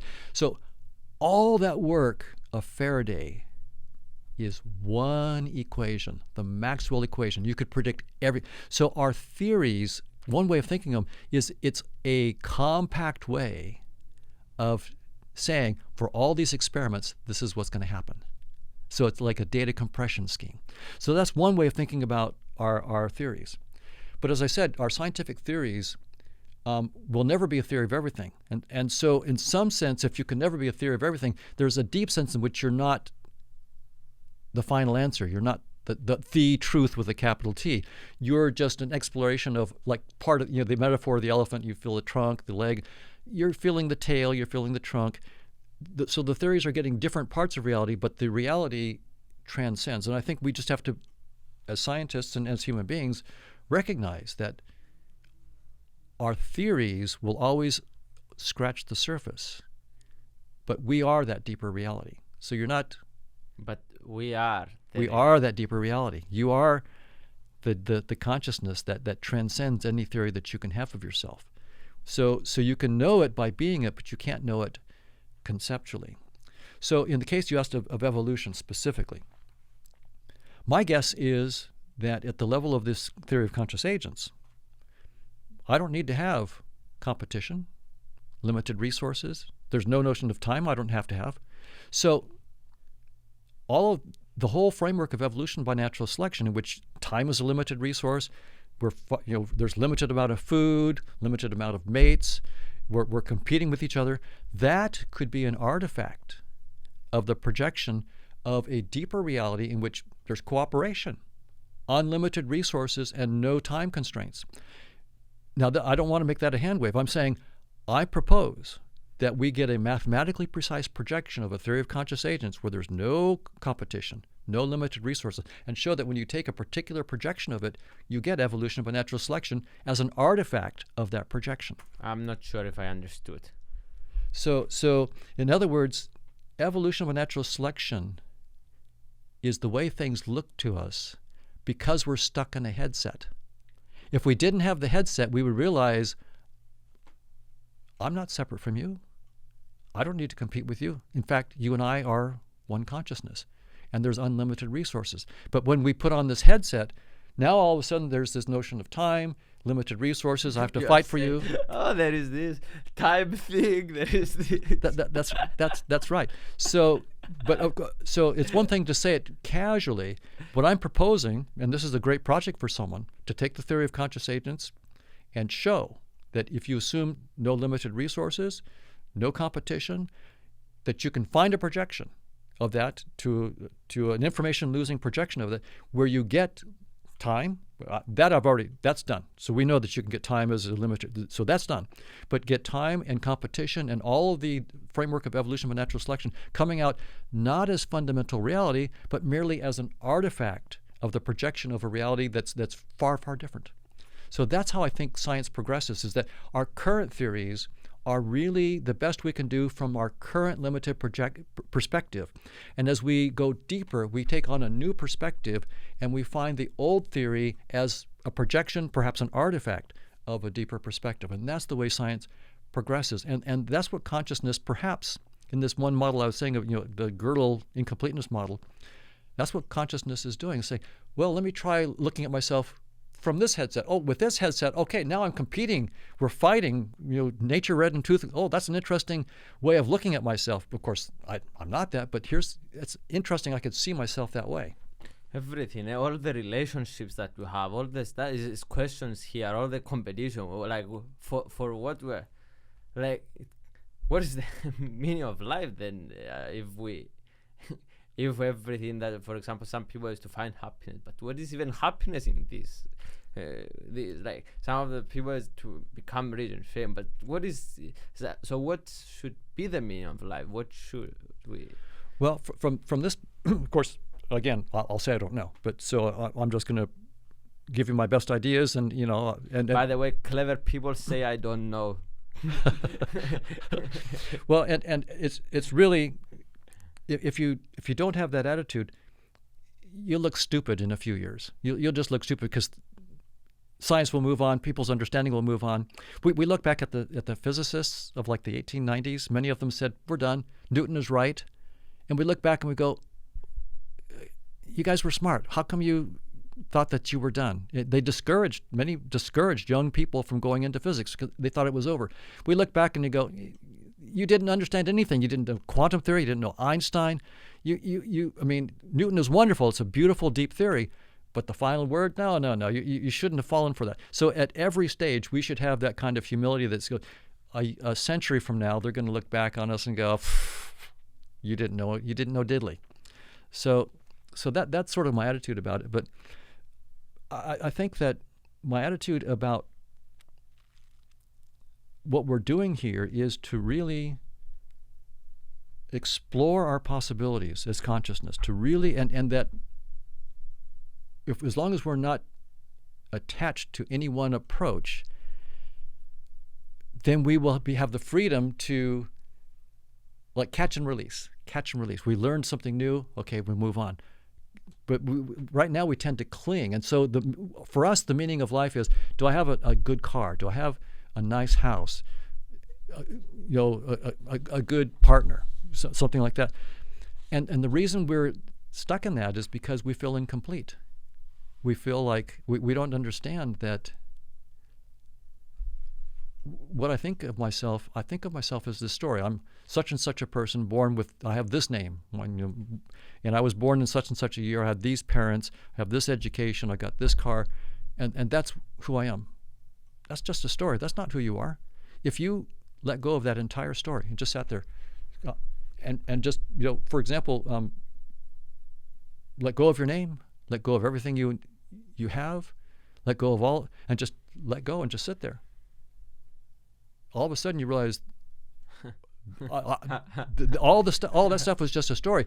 The essential thing, the real me, is what's there when I let go of every single story, and just sit there in silence. And all of a sudden I realize, first it's scary, because we're not used to being with ourselves. But once you sit with yourself and let go of every story, my name, how smart I am, all the stuff, you just let it go. That I'm none of that. I have. And that I'm better than that person and worse than that person. All this comparison, you let it go. Then you realize that is the meaning of life. What that deeper reality that you get in touch with. That deeper, but you have to, but you have to do it yourself to know it. So, for someone who's never tasted chocolate, you do meditation. You said 2 or whatever hours per day and all this stuff. So, what happens when you do you get to that stage? Did you ever got close to that stage to let go of? Okay, I have problems. I'm this person. Did you ever got close to this point that you're describing? I get little tastes of it. I know that I'm a neophyte. And I think that everybody's going to be different in how well and how quickly they move into it. But in some sense, the point is that you don't have to try. It's a matter of literally letting go this moment. All you have to do is let go this moment of all thought, this moment. And when you really let go, then you see that there's a deeper dimension to you, and that all the stuff that you thought was the meaning of life, I need to have this really nice house, I need to have this kind of fame, I need to have that fancy car, that person. Well, you know that you're going to walk away from all that stuff. 80 years from now, 90 years from now, you're going to walk away from all of it. If that's the meaning of life, then the meaning of life doesn't last more than a few decades, and then it's gone. But there's something deeper. When you let go of the story, and you realize that there's still something there. When there's no story. So you're saying maybe when we die, we don't die. The theory of conscious agents is pretty clear about that, right? It's saying that space and time is not fundamental, right? If time is not fundamental, then we're just literally taking off a headset. Well, the battery is off on one headset, kind of. Yeah, or death is just literally you're lifting the headset off and go, okay, well that was like fun. Yeah, you're in a virtual reality arcade and your time is up. You take off your headset and you leave. That was fun. You got immersed in that world. You learned something and you take off the headset. So it's hard to imagine this stuff. You are going. I don't know why you are not crazy yet with touching your toes in all these crazy ideas and living. So a lot of people find very similar your idea with that we are living in a simulation. So is it somewhere close? Do you say essentially the same thing? Like, can you touch on that? Yes. So the simulation theory is that we are is basically similar. This is the interface, and maybe there is one person responsible for that made the world, or like a fat gig or whatever. So yeah, that's right. So the Nick Bostrom is quite famous for this kind of idea, and others with him. And the idea is that there's some computer programmer somewhere, and they've written this program, and it's a simulation that we call Earth, and we're characters in that simulation, and we're not fundamentally real. We're just characters that became conscious in this simulation that this person is writing. And that person, as it turns out, is just a character in a deeper simulation. And so you have this nesting. It goes all the way. There's thousands and thousands, maybe millions of levels of simulation upon simulation. And at the bottom, there's some programmer at the very bottom of this whole thing. But typically it's thought of in a space-time world. So there's some programmer at the bottom in space and time. So it doesn't really get out of space and time. It's still stuck in space and time. That's one problem with it. And the other problem is that the idea that a program made out of with a computer that's not, it's just unconscious circuits. So you're saying is not as good because stuck in space and time. If you are stuck in space and time, then we got over that. We found that. That's right. Fuck. So you have to let go. So the simulation theory is not so deep funny enough. How you say this? All this like it's normal. Yeah, let's go for coffee. Yeah. That's right. So the simulation theory, it doesn't go deep enough because it's assuming that the bottom level programmer is in a space and time. And it also assumes that unconscious circuits and software could create consciousness. And there's no scientific theory that yet can show how that happens, right? I'll be very explicit. There are lots of people trying to study consciousness from a physical point of view. Somehow brains cause it, or AI circuits. And many of them are my good friends, and they're brilliant people who are working on this. But when I talk with them at conferences and so forth on stage, I always ask them this question. Okay, great. Name one specific conscious experience that will come from like integrated information theory, global workspace theory, orchestrated collapse of microtubules. There are various theories that are out there.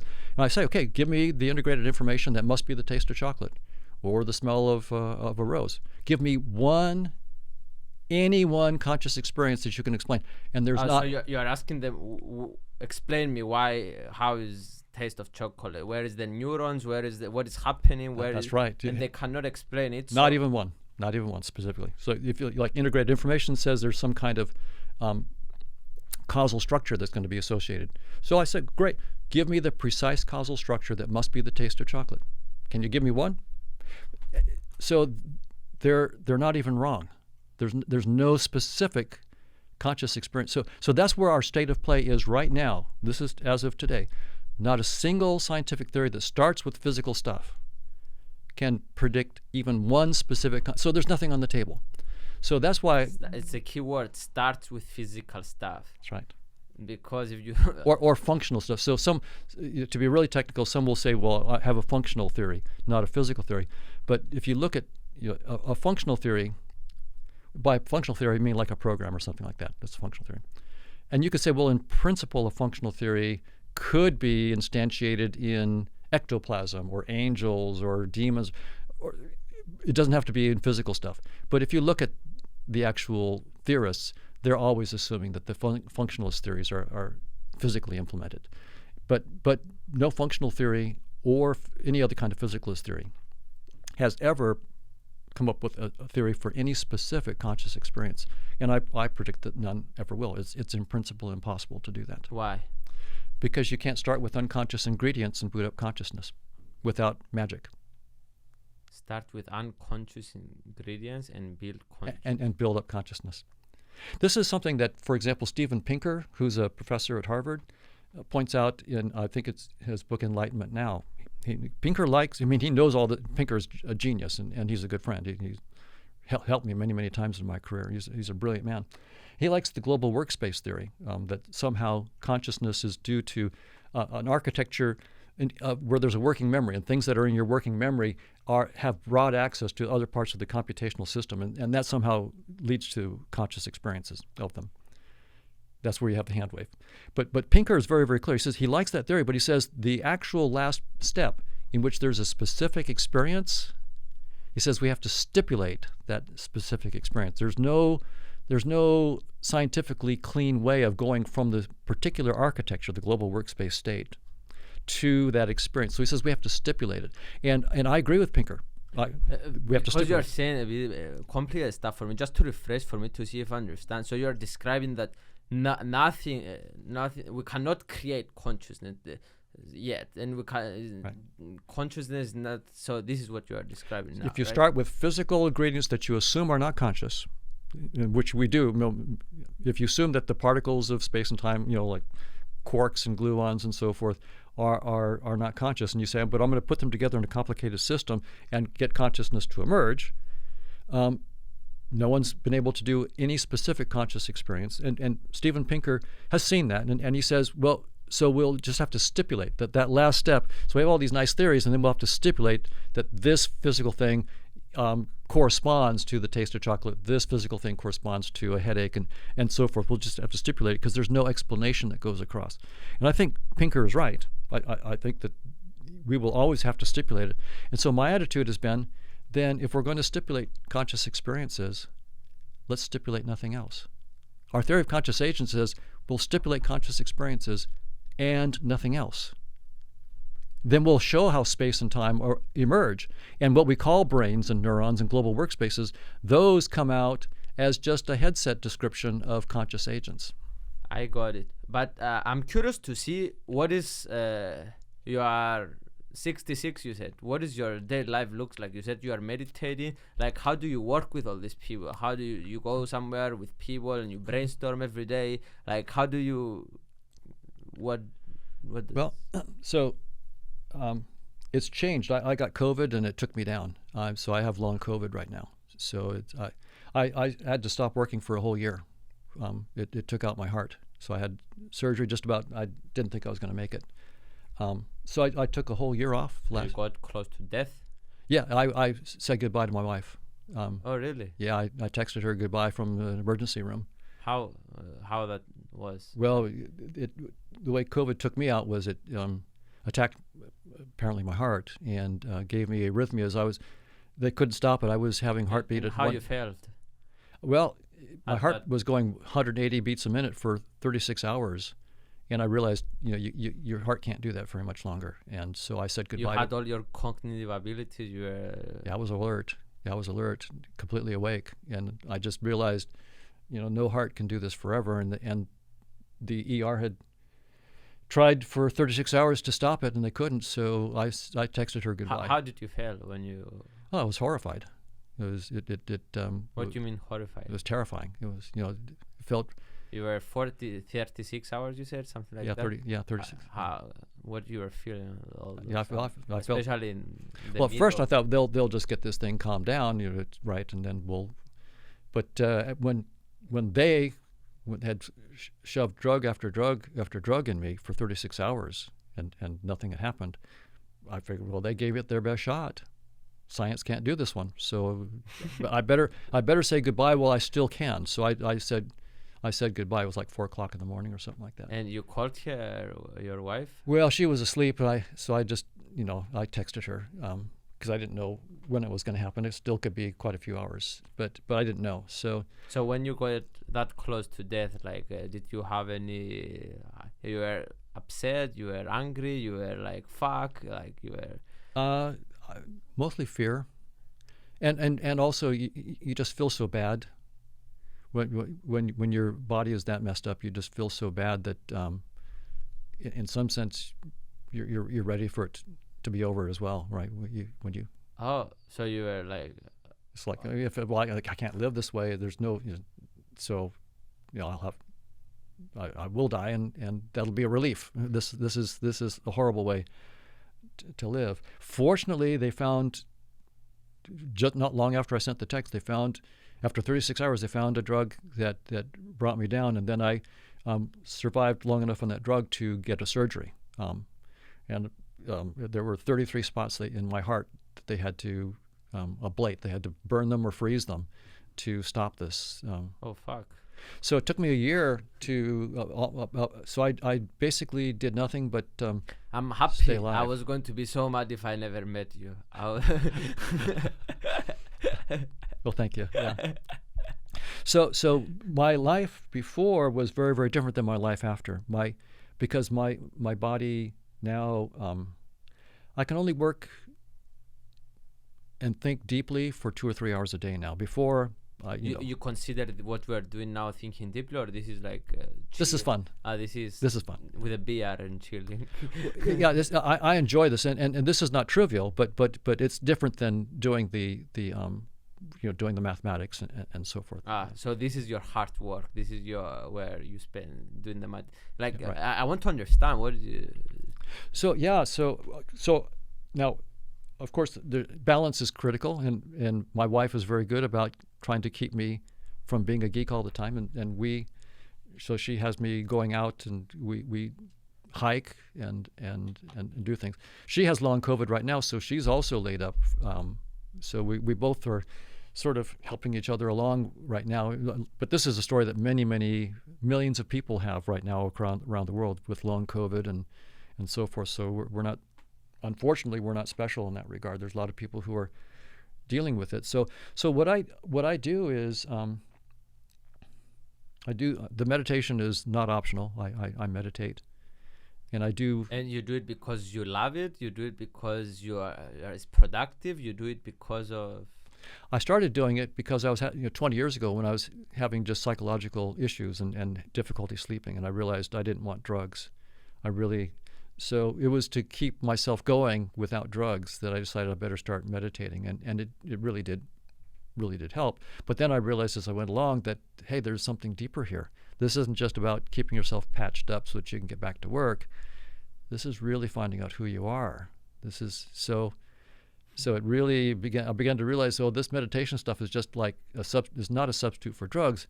It's really a part of this whole exploration that we're doing in science of who are we really. But this is a different way of exploring who I am than than I was used to. So it took me a while to wake up to the fact that this was not just a substitute for, so I didn't have to take sleeping pills, but that, wow, what I'm really doing is exploring who I really deeply am at an even deeper level than I can do in science. And then I slowly began to realize How you can do that in science, explore. Well, in science, we can explore ourselves by like studying our brains. Ah, you mean you can study yourself? Study yourself. Not, but now you are experiencing yourself. You know? Well, and you can study your conscious. There's a field called psychophysics where we do experiments to study people's conscious experiences in the lab and do things. So you can study yourself using scientific terms, and that's wonderful. I mean, I'm all for it. I still do it. But then there's this other level of self-exploration where you let go of all concepts. Then all of a sudden you realize that there's an infinite realm beyond anything that you can write down, and you can go back and forth. You can actually be this unbounded intelligence in silence, and then you can come back and pull out just a tiny little bit. That's right, just a tiny little bit of that.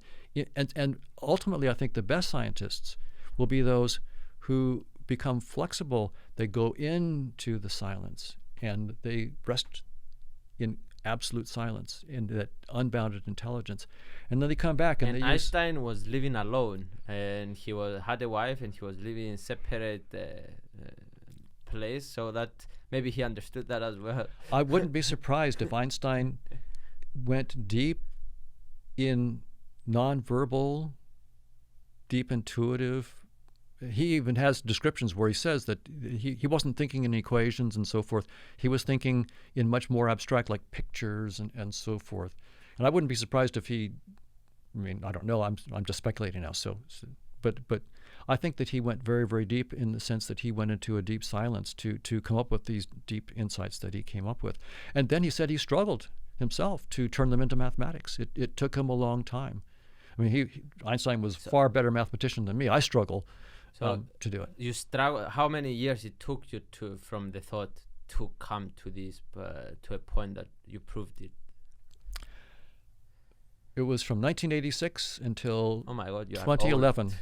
I was not born. 1986 when I first had the idea, and 2010 was when we first published a paper that. So it took you like 24 years to fully work your thought. To get our first paper that really, I mean, I have a book called Visual Intelligence, How We Create What We See, that I published in 1998. And in the last chapter of that book, so it's all about how vision works. So if you're interested in how you see in 3D and see colors, how virtual reality works, that's a great book to understand the fundamentals of how VR works. And in the last chapter, I propose that we don't see reality as it is, that this is all literally just a virtual reality. But I had no proof. And so it wasn't, so I've been thinking that way from 1986 to 1998, where I published the book. And then I realized no one's going to take me seriously until I get the math. What math would it be? The only math would be evolution by natural selection, because that's the theory. Strongest that's theory. And that's where our senses came from in our current theory, right? Our senses came from an evolutionary process. That's our current, I'm not saying that's right, but I'm saying that's our current theory. So I realized I got to go after this. So I had to learn evolution by natural selection. I had to learn evolutionary game theory. So I went with some grad students. When you understand that you want to learn something, how you go about it? Like you said that you wanted to learn game theory. How you go about it? Like, okay, I will find the cleverest people in the world. I will start searching on YouTube. I will just shut up and do meditation and think about game theory. Like, what is your process of learning? Well, as an academic, I have access to all the published journals and so forth around the world and the books, so I can quickly search to see what was out there. And to my good fortune, there was a professor, I believe at Harvard, Martin Nowak, who had published a book called Evolutionary Dynamics, where he basically laid out the mathematics of evolutionary game theory so cleanly, so clearly, that I could just read it and get it. So thanks to Martin Nowak, a wonderful book, and so I gave it to my grad students. We read it. He was such a good expositor that even though we were not in that field, we could learn the tools. And so grateful to him. And then my graduate students, Justin Mark and Brian Marion, started running these simulations. and we got these wonderful simulations. So then I realized, okay, there's a mathematical theorem here. So I proposed a theorem to my good friend Chetan Prakash, who he is a mathematician. I'm not, but he is. And for Chetan, of course, learning this evolutionary dynamics mathematics, he's a mathematician. Piece of cake. He did a few days and he's on top of it. For me, it's a few months. For him, it's a few days. And so then Chetan and I, of course, we collaborated talking back and forth. But when it came to delivering the beef of a theorem, that was Chetan. And so Chetan, we had 2 or 3 different theorems, different angles on it that we proved, that he proved. So you basically you cannot do everything yourself. You have to allocate. You have to find the right people to help you, and like That's right. These people were critical to everything. Without them, I would have nothing. And nobody can do anything himself. Learn to collaborate. I mean, there are a few geniuses like Einstein, but even Einstein had to go to a mathematician named Besso, I believe was a good friend of his. And so Einstein went hat in hand, and Besso helped him with learning what was the Riemannian geometry. He had learned Riemannian geometry or something like that to do his general theory of relativity. He found all these learnings from the other people. Right. So, so nobody, you cannot do stuff alone. Like, Absolutely. We are humanity. We are super organisms. We are working all together to stuff. That's really the case. If there hadn't been a Riemann doing mathematics in the 1800s, there couldn't have been an Einstein theory of general relativity. He couldn't have done it. He needed Riemann to give him the math. So I heard a quote or something like this that was very beautiful. It said that I'm not clever. I'm just standing in the shoulders of giants.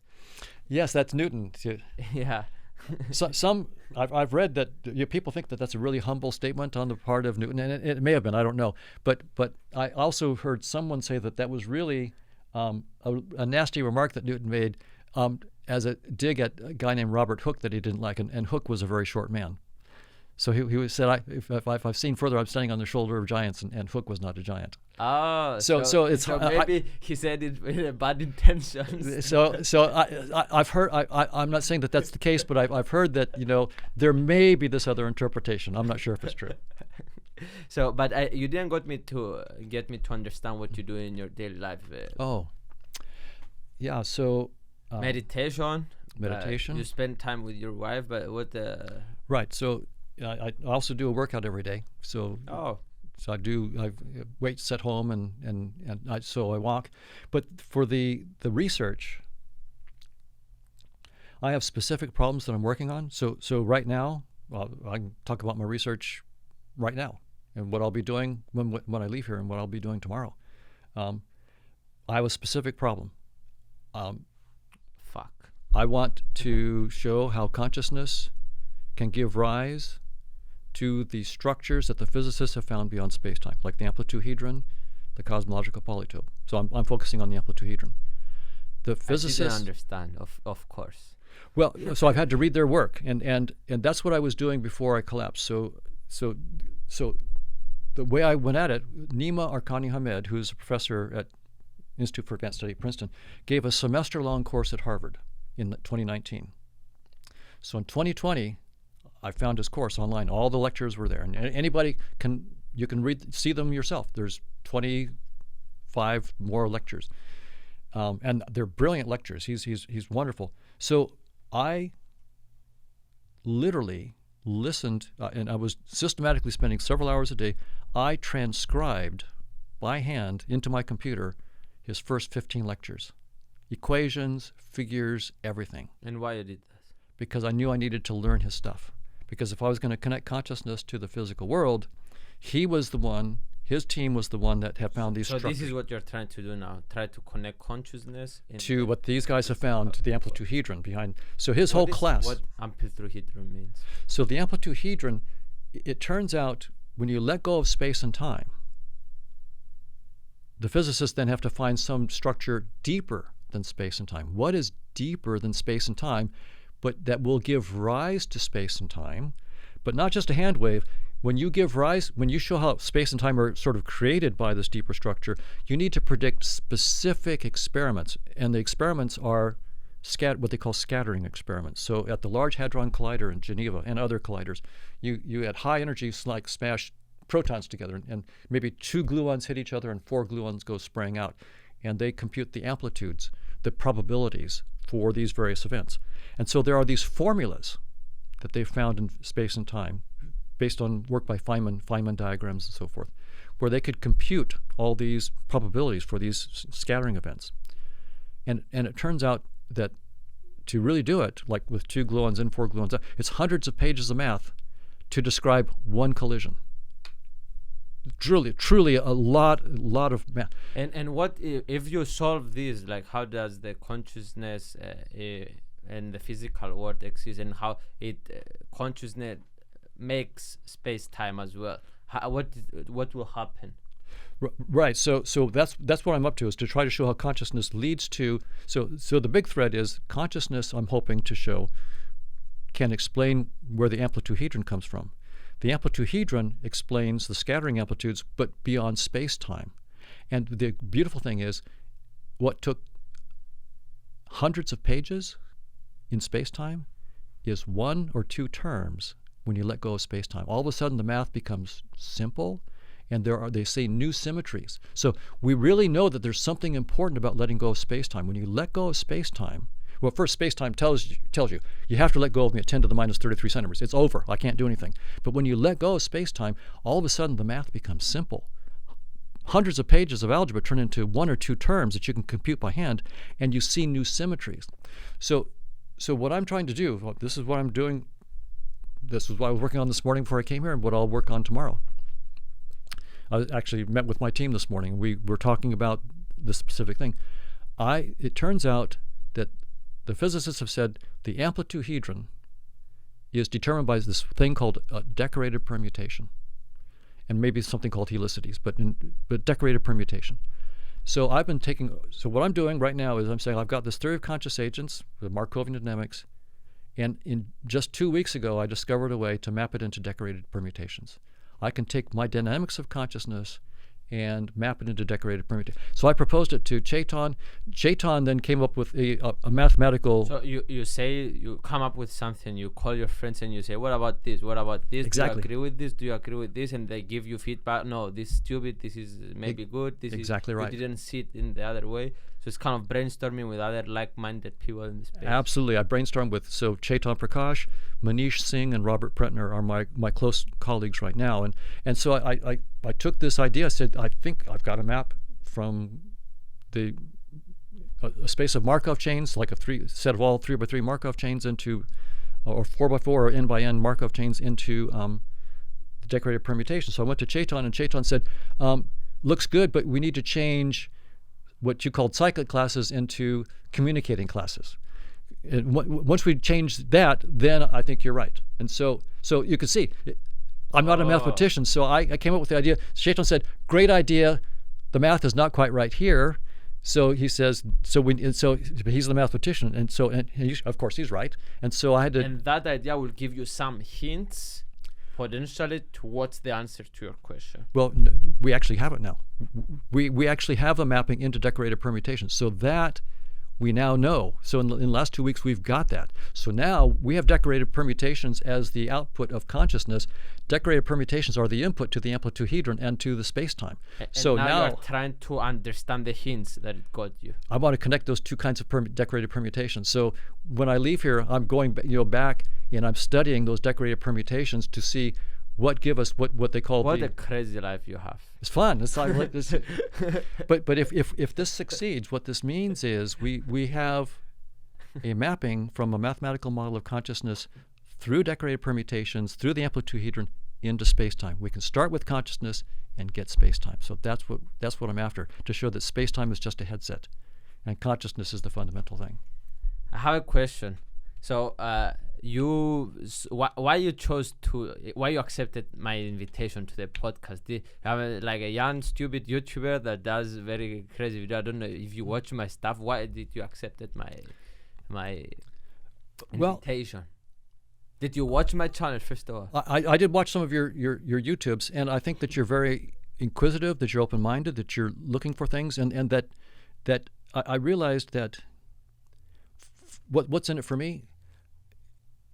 I want the next generation to run with these ideas so that I can see what they do. I want to read their papers. I want the next generation, that the teenagers, the people in their 20 that are young enough to like learn the new math, learn all this stuff, and understand virtual reality. They realize, hey, yeah, this could be a headset. I don't have to take space and time as fundamental, and they're not stuck.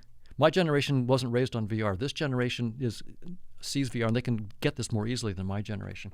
And I want to read their papers. I want them to push this forward in ways I could never imagine, and I can be blown away by what their new discoveries are. So that's what's in it for me. Did you ever thought to start a YouTube channel yourself?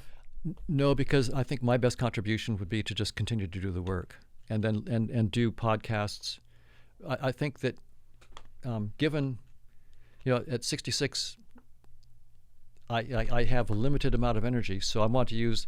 It's good to do podcasts because I'm giving ideas out to the next generation, but then my best work would be to focus while I can on trying to push this mathematics. Because for example, if we can show, I can start with a theory of consciousness and predict 2 gluon in, 4 gluon out scattering with absolute precision.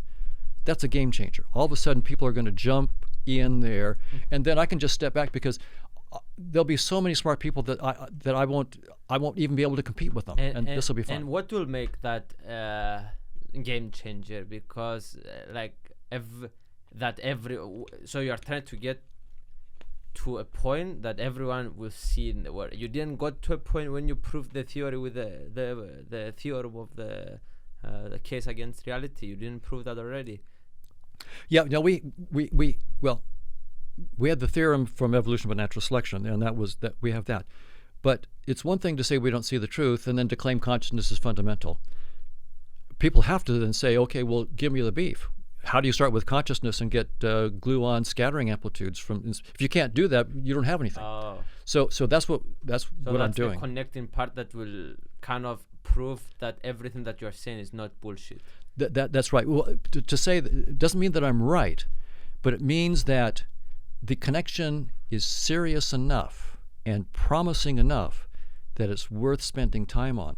And when I was at MIT, I for the first time realized that there was this class of people that are so smart that I have no idea how smart they are. I was surrounded by them at MIT, and they're around the world. And so for me, if I can get some of those really smart people to start just thinking on this problem, then I can step back and just start reading their papers because I won't be able to keep up with them. I learned that when I was at MIT. I got through because I worked really hard, but a lot of those people got through because they're super talented. They're just like geniuses. Yeah. How AI will help your work? Well, and how it can help your work? I think that it would be AI is artificial intelligence, right. Is something, one entity or whatever computer that is learning by itself, and it will help you gather stuff that you don't know because the machine has more knowledge than you. So I just wanted to explain that. Well, yes. So I think that intelligent AIs that are doing like innovation. Right now, it's through sort of clever but brute search. They're able to search in ways that we couldn't, and far more deeply, the deep learning kinds of things and so forth. So I think that they can find solutions to protein folding that we can't find in any other way. For example, like how to 3D protein, deep mind kind of stuff. That's right. So I think that they'll be very, very helpful in pushing the ideas forward. Absolutely. And frankly, right now, even simple versions. When I'm doing this stuff, I use something called Mathematica, and my colleague Chetan Prakash uses, I think, Maple. So I don't do all the algebra myself. Because I'm I make mistakes. So I just do the algebra and do the mathematics using Mathematica to make sure that everything's clean. So already I'm using a sort of, a low-level AI. I mean, Mathematica is wonderful. When I say low-level, I'm not putting Mathematica down. It's a wonderful piece of software, and so is Maple. But they're not like deep learning AIs. But they're exceedingly useful. So I'm using computers to help me right now on a daily basis because, people make mistakes. You're doing a little algebra, you flip a plus sign to a minus sign. Okay. You're messed up. The whole thing is wrong.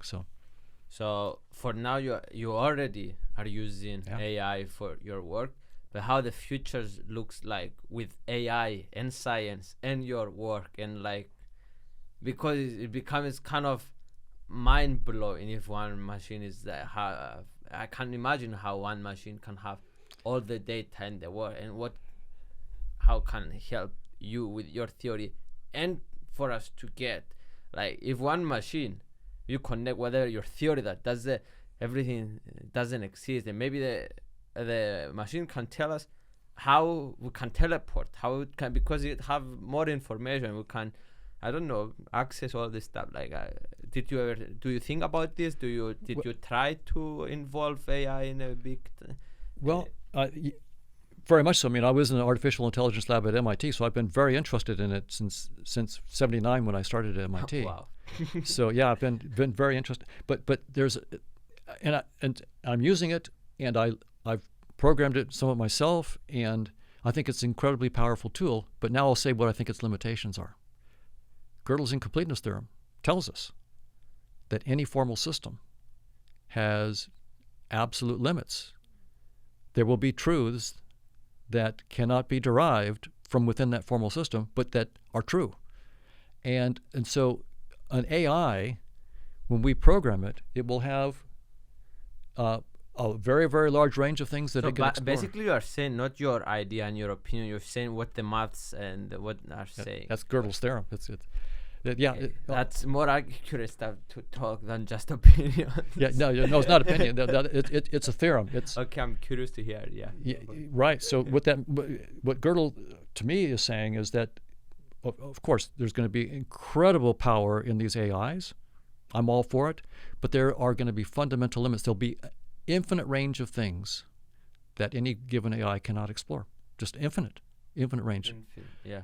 Because any formal system, it will have maybe infinite more understanding than us. It will absolutely. It will move the needle as far as our abilities are concerned, but we will always have infinite more to do. Because you said before that there is infinite. That's right. So okay, I get that why it will have limits, but it will move the needle. It will move the okay, and how? So you think AI can help your work and yes, to but you don't think it's there yet to help your work. Well, no, I'm using limited versions of it, like with Mathematica and Maple, and it may help me within our current conceptual frameworks that it has to see new ideas that are derivable within that framework that I might not have come to. Like when Schwarzschild, this German soldier in World War I, wrote to Einstein and said, "Here's a solution to your theory." Einstein hadn't noticed that solution to his theory, and so that even though Einstein wrote the theory, he didn't know that about his theory. And so the same thing will be true of the AIs, that even with my own theory of consciousness, if I start letting AIs explore just the logical conclusions of my own theory of consciousness, it will go places that Hoffman and... It will be like maths. Like maths, that's right. Formal, absolutely, formal system. Computers are formal systems. Like there's something called the universal Turing machine. You can turn all of computers to maths. We call it the universal Turing machine. It's mathematics. So when you're doing computers, it's really math, and there's a whole field of computer science is really now a branch of mathematics at the deepest level, and so there will be an infinite range of things a huge range of things that it can do, and it will probably give me new insights about my own theory that I would never have on my own. But this other bit about, I talk about humans going into silence and coming back with something completely, and now for something entirely different, right? Now Now for So something you're saying entirely. that maybe they don't have the consciousness to go Right. to tap into that power that we have as humans. That's right. As long as they're just formal systems, they're stuck within Gödel's trap. As long, but what if they are not formal systems? Well, so that gets at the issue of consciousness at a deeper level, right? So many of my brilliant friends and colleagues think that you can boot up consciousness from physical systems. And so many of them think that you will eventually be able to boot but up this is consciousness. the thing that we were describing before. That I they think can't be- cannot. They can't do it yet. Right? They can't do a single specific conscious experience yet. And I think it's principled that they can't. But many of my colleagues think that it can be done. I would say that most of them do think that you can boot up consciousness from physical systems like AIs. I think that you can't. But what we can do is Oh my get God, with our conversation, I understood the word in a completely different way. I love it. Yeah, continue. right. They That was a point of excitement. in a completely different way. That's right. So I think that they will even like when Schwarzschild pushed Einstein to think in a completely new way about black holes. Einstein hadn't gone there. Schwarzschild pushed him that way. So the AIs can do that with our own theory. So that was not something outside of Einstein's theory. That was a consequence of his theory that Einstein didn't recognize. And so I think AIs can do a lot of that. We have our theories, and the AIs can push us and say, look, here's a consequence of your theory and so they'll be really good at that, and that will help us. But the creative leap beyond, no, the leap that you get, when Einstein goes into silence or you go into silence, and you come back with. So interesting. It's really fascinating, yeah. So interesting. Yeah. So I'm curious to hear. I have one question that I really wanted to ask, and I have to find it. Bear with me, audience. Bear with me. Yeah. So I discovered this thing recently developing because I'm trying to question everything that society says. So I'm questioning love. I'm questioning a relationship between people. I'm questioning everything. So, and I was curious to hear because you seem like you lived life with a person and your wife, and you're speaking about here before. And I was going to ask, kind of, do you believe? What do you think about love? Do you believe it exists? Do you believe we need it in our life? Do you believe it's just a extra thing that we are forced as society to have? Well, I think it may be. Well, I talked about what it's all about from the point of view in consciousness being fundamental. I mentioned Gödel, but I said there was another one. The other one was suggested to me by my friend Perry Pissarro. He suggested that maybe love is fundamental, and that the reason why the one consciousness plunges itself into headsets, so there's your headset and my headset, is for just to experience love. If consciousness didn't separate itself, how would it love? You can't love unless you make some kind of artificial separation and learn to love that way. So that I'm not saying this is right, but it's a really, you can see my attitude about when there's an intriguing idea, then I like to sit with it. And the idea that what does it mean to love if there was only one entity? When maybe there's a meaning to it, but certainly if the entity divides itself into separate, so you and I are the same. We're both the one consciousness, but we're under different avatars. And maybe love is me learning to see past the avatar and realize that we're the same one. And that's what love really is the recognition that the appearance that we're different. So someone that's politically different from me, someone that's racially different from me, religiously different from me, that's just me with a different headset. And if I have an initial irritation or some kind of pushback, to realize, well, wait, or if I feel like harming somebody, realize, well, what you're really doing is harming yourself. So waking up, so that love really is, maybe on that point of view, is the deepest, most essential thing that we're doing. That's what we're here for, is to wake up. So you like that idea? I like that idea. And that may be integrated with the idea of exploring all the possibilities of consciousness, that we're here to wake up to the fact that all the things that I thought were separate are the same. And my cat is me. It's my consciousness, but in a cat avatar. And what I'm love is there for you, kind of. It's the feeling that we call love, that you understand that you are one with the cat. That's right. That the way I treat the cat is the way I'm treating myself. But sometimes love, I hate some people. So maybe even hate is the way that you understand that. That's right. So I understand that, because also I hurt myself with my own self-criticism, right? Our own internal dialogue, that you're a failure, or things like that we might say to ourselves. We're hurting ourselves that way, and we hurt other people. But it's really consciousness, learning to love and waking up. And various spiritual traditions have said this kind of thing as well. So it's not a new idea. And I think it was my friend Perry Persaro was, of course, very much informed by those spiritual traditions when he suggested that idea to me. But I think there's something very deep about that we're here to learn to love, and that love really at its deepest means understanding that you and I are the same consciousness, and how I treat you is how I'm really treating myself. And what I'm here for is to wake up from my feeling of separateness, that I need to have a better car than you, and better house than you, and more reputation, whatever might be a better guitarist than you, or a faster runner. All these ways that we compare, and we're there as little children, right? I'm faster than you, a 3-year-old, 4-year-old. That's mine. That's not yours. Give me my toy back. So we start off programmed to have this separateness. And so consciousness, from this point of view, chooses to lose itself, to fall asleep, to immerse itself into this VR, and then slowly wake up. And in the process, it learns something much deeper about itself. This is one interpretation from a religious point of view, like Jesus' parable of the prodigal son. The son is with the father, has a relationship with the father, then leaves, goes off to a distant land, squanders everything he has, and then comes crawling back on, empty-handed to the father, and is reaccepted.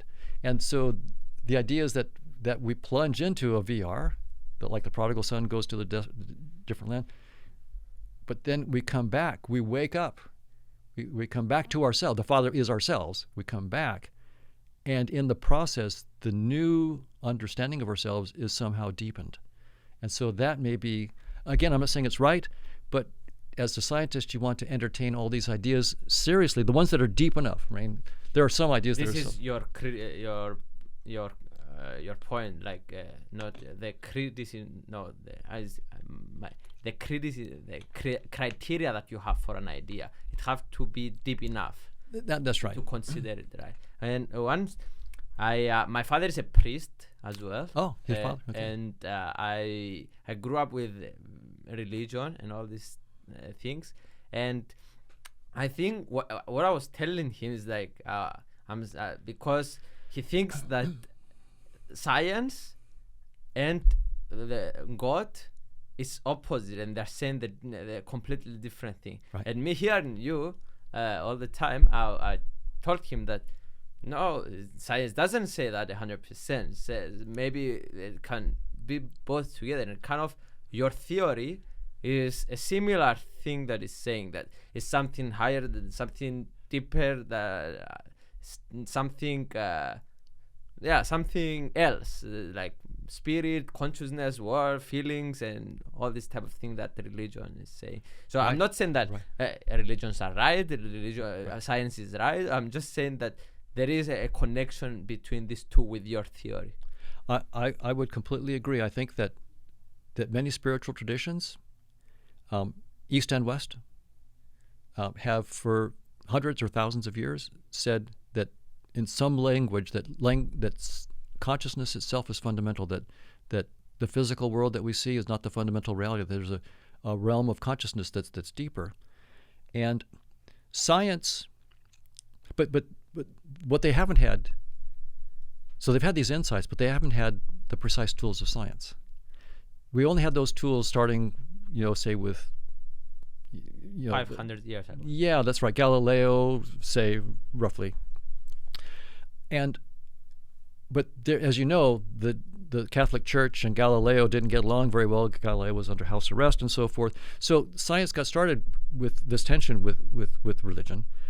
partly because the religious folks were very, very dogmatic about their stuff, right? They had made it part of their religion that the earth is the center of the universe and so forth, even though that's not necessary. So what the science and religion did separate, although many early scientists like Newton were religious people. But what science ended up doing is studying our headset. They didn't really study consciousness, they studied our space-time headset. And they got really, what we've done in science for several hundred years is study the headset, and we got so good at it that our science told us it's just a headset. There's something outside. Yeah. And then on the other side of the headset, the spiritual people are there saying, we told you all along. But now we come to them and we say, but we have tools that you've not had before. We have the scientific method and we have mathematics. And so now we can start to understand the outside the headset, the spiritual realm, using the same tools. And so what science can do, spirituality can easily turn into dogmatism. It doesn't have to, but we see it does. Yeah. It does repeatedly turn into dogmatism, where we even kill each other spiritual people, because they say things different than we do, right? Well, that's tragedy. That's really tragic that we do that, and there's no reason that we have to do it that way. If we let go of the dogmatism and we start using Dogmatism for both of the sides. well, both sides, from science and spirituality. But I was also thinking about the very spiritual traditions as well. Yeah. We let go of dogmatism, and in humility, we say, these are the best. Spiritual traditions call them pointers, right? So they'll say the finger pointing to the moon is not the moon, it's just a finger. And so the good ones will say that, like the Tao Te Ching says, the Tao that can be spoken is not the true Tao. What? So the famous early spiritual book called the Tao Te Ching, its very first sentence is, the Tao that can be spoken is not the true Tao. In other words, What Tao means? like the way to deep realization. Okay. And so it says here, I'm about to talk to you about all this stuff, but everything that I say is not it. It's just a pointer, is what it was really saying. If we realize that all of our theories in science, in all of our words in spirituality, Just a pointer, you mean? It's just a I pointer. don't get that 100%. Oh, very good question. So what I mean by pointer is something very simple but profound. When you have a child and they learn the meanings of words, like the meaning of the word rabbit, what do? You at some point when the child is like 15 months old or 18 months old, they're ready. At 3 months old, they're not ready. And 5 years is too late. It's 15 or 18 months or something like that. There's a rabbit sitting on the carpet or something like that. You take the child and say, you point your finger at them and you say, that is a rabbit. And the child looks, and if they're the right age, they get it. Now, did you give them any disquisition about rabbits? You did hardly nothing. You pointed and you said rabbit. The child did all the work. So your finger and your word are pointers to something the child already knows. And that's the idea. And so, for example, if I talk with you about the taste of chocolate, if you've never had chocolate before, you've never tasted chocolate, and you say to me, tell me about chocolate, good luck. I can talk all these words. You won't know what I'm talking about. So the small child already saw the rabbit, so he doesn't need for someone to say that is a rabbit because he saw it. That's like, right. This is the experience. Basically, all you're doing is giving a word. You're saying You're the thing that just you already. adding 0.0001 right. information. To Exactly the, right. Yeah. To the experience. That complicated thing that you're doing, child. Here's the little tip. We call that a rabbit, but you're doing all the hard work, right? And the same thing with anything. When I talk to you about the taste of chocolate, or the smell of garlic, or the sound of a trumpet, anything like that, I'm assuming. I'm using these trivial words. I'm assuming that your experiences, I can point to that experience, and you will get. You have the. If you don't have the experience, I can point all I want. You won't get it. So what? So religion does that for us. This is what you were describing. That's right. It points to this realm beyond concepts. It points to your realm of being, It tells you, this is this thing. It tells you this is That's right. the other That's thing. right. It says that when it says you are love, you're not your body, for example. And when it says things like that, it's giving you a pointer. But if you can't see that in yourself, the pointer is meaningless. And for most of us, all of our lives, we're not ready. Just like a 3-month-old child is not ready to hear the word rabbit. They just can't get it. But when you're ready, all you need is someone to point and say rabbit, and you get it right away. And so each of us is different. At some point, someone will point and say, So you are do love. we need pointers or we don't? Well, I think that we're helped by pointers. We're helped by pointers, especially in communicating what we experience to others, and also to really more deeply understand what it is that we're experiencing. So, like, I use mathematics because it really helps me to engage with my experiences more deeply than I would have engaged with them before. So I think pointers are helpful as long as we realize that the pointer is just a pointer and it points to a reality that's deeper. And if you don't know that reality firsthand yourself, the pointer can't help you. But if you are that reality, but you're asleep, the pointer can help you to wake up to that reality. So if I never saw blue, Yeah. and I think there is a case that a person that didn't, they are color blind, and you are describing a person can know all the codes of the color, they cannot see the experience. So you are saying if you don't see the experience, you lack the Right. because you are saying all that it is consciousness. Right. That's right. So you can study as much as you want. Right. How is the taste of chocolate? You can know all the ingredients. You can know all the Right. movements to the neurons. You can know everything. But if you don't taste it, That's right. in your reality that you're describing is That's right. you just Right. uh, If you you're don't deaf and I write an essay about Beethoven's Fifth Symphony, the deaf person can read that all they want, but there's going to be something essential missing about Beethoven's Fifth that they'll never know. which part of our body is more connected to the reality that you are presenting? Like our brain, our nose. Interesting. So from this point of view, in which consciousness is fundamental and space-time is just a headset, our body is a symbol. It's an icon within that headset that we have to like interpret in terms of what it means in terms of the consciousness behind, right? And so when we look inside brains, for example, we see roughly 86 billion neurons in the brain, and we see these networks, and we see all these connections, synapses and dendrites and axons, and then we see these networks like the default mode network and certain attentional networks and so forth. So we have to think about those from the point of view of conscious agents being fundamental and space and time just being a headset, an interface. Maybe those networks of neurons are pointing to networks of conscious agents and their interactions. And so we can try to, so in other words, I'm all for neuroscience. I'm not saying that neuroscience shouldn't be, neuroscience is, but neuroscience needs more money, not less, because it's going to be much more complicated. We have to reverse engineer. We thought, I see a neuron, that's because there is a neuron. No, you see a neuron because that's just your icon. You have to go behind the icon to a much more complicated reality. So there's plenty of job security in neuroscience because we have to reverse engineer neural networks and even synapses and dendrites and so forth. So in some sense, that may be the neural side. But like Bluetooth, like it's connect. There is a thing that is connected in my phone to my headphones, to my AirPods. So where is that thing in our body? Is it in our brain? Is it in our pinky finger? Well, so is any? Am I wrong thinking like this? It's nowhere, because the whole body itself is nothing but an image that consciousness is using. So consciousness itself is fundamental.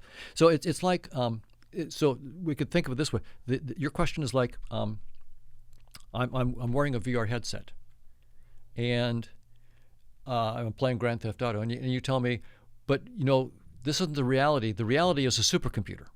There's some super, and you say to me, okay, well, but which part of this VR Grand Theft Auto world is closest to the supercomputer? Well, none of it, right? All of it is is just a headset that's being projected to by the supercomputer. But now if the projection was really sophisticated in the sense that it was sort of self-referential, and that's what when I talk about neurons and possibly being related to networks of conscious agents, I'm thinking about a very, very sophisticated headset in which the headset itself is also modeling, in some sense, its creation. So it's using neurons as a model of the networks of conscious agents that are actually being used to build it. Now, this is an idea that has to be the explored. answer is nowhere. The answer is nowhere. So Right. my brain and my finger does the same job in connecting with the Yeah, with the reality. That's right. Now, in practice, spiritual traditions will say it's helpful to bring attention to certain parts of your body, or to have your attention sweep up and down your body, or to go into the belly to follow your breath. And I think that there are ways like that I would not contradict. I think that those spiritual traditions are right, that there are certain places where you can attend that may help you connect with your. But it's like a button. It's not the. It's not the whole yeah. reality. Right. So. And it's not the portal either, right? The portal is the whole body. I'm curious to hear your advice to young people like me. What we should do with our life? What we should strive for? Well, of course, the talents and interests are wonderfully diverse among all of us, right? I could never be a boxer. I could never be a gymnast. Those aren't my talents. My dad was a musician. He a singer and a piano player. He was concert level, wonderful. His mother was as well. I studied piano for 6 years. I ended up on John Thompson's third grade reader after 6 years. In other words, there's no talent here for music whatsoever. So there's no advice at a top level. We all have to pursue what we're good at, what we enjoy. But the one thing I would say is the general advice is we're here to wake up. Ultimately, nothing that we create here is going to survive. Nothing that you do will survive. Who was the richest man in 1859? Who knows and who cares? Who was the richest person or the most famous person in 1898? Who knows and who cares? It's all going to be gone. Everything that we do is going to be gone. What are we here for? Well, one answer, if you're a physicalist, is, well, there is no deeper reason because it's all going to be destroyed and there's nothing beyond. If consciousness is fundamental, then it's a different question. We're here, we've chosen as consciousness to plunge ourselves into this VR all the way. We're in all the way. We come in as little babies, completely helpless. We have to learn the rules of this new VR. And then it's my toy, it's not your toy. It's we have this mind, and it goes from my sandbox toys to my BMW. It changes, but eventually we're here to realize, wait, these are just all sandbox toys anyway. And we're here to wake up and to realize we're going to take none of this with us. What we're going to take is the waking up to our deeper reality. So my suggestion would be, do what you enjoy, but realize that you're really here to find out who you are. The Oracle of Delphi on the temple had the inscription on the temple, know thyself. And that may just be it. You're here to do what may be the hardest thing, it seems like the hardest thing, which is to not focus on the external stuff, what I can do, how I can impress, my music, my literature, my sports, do all those things, enjoy those things. The hardest thing is to turn around and say, who am I really? And what am I when I'm 80 and I can't do these sports and I can't do this stuff? And I'm 85 and I'm on my deathbed. What was it all about? And to face all that. So keep that. The most important thing about life is, of course, to do what you enjoy, but to really, at the fundamental, realize that we walk away from it. And who is it that walks away from it? That we walk away from all of this. We leave it all behind. Every bit of it we leave behind. So if we're identified, if who I am is what I've got, then on my when I'm walking away from it all, I will then wake up and realize I was a fool. I just spent 75, 80 years getting all this stuff. And now I would give it all away for another hour. Another hour. I would give it easily. I would give it all away for just another hour of life. Well, you have that life now. So give it all away now and enjoy that hour of life now. I love you. Thank you for your time. That was the most amazing conversation I ever had. Thank you. Thank you so much.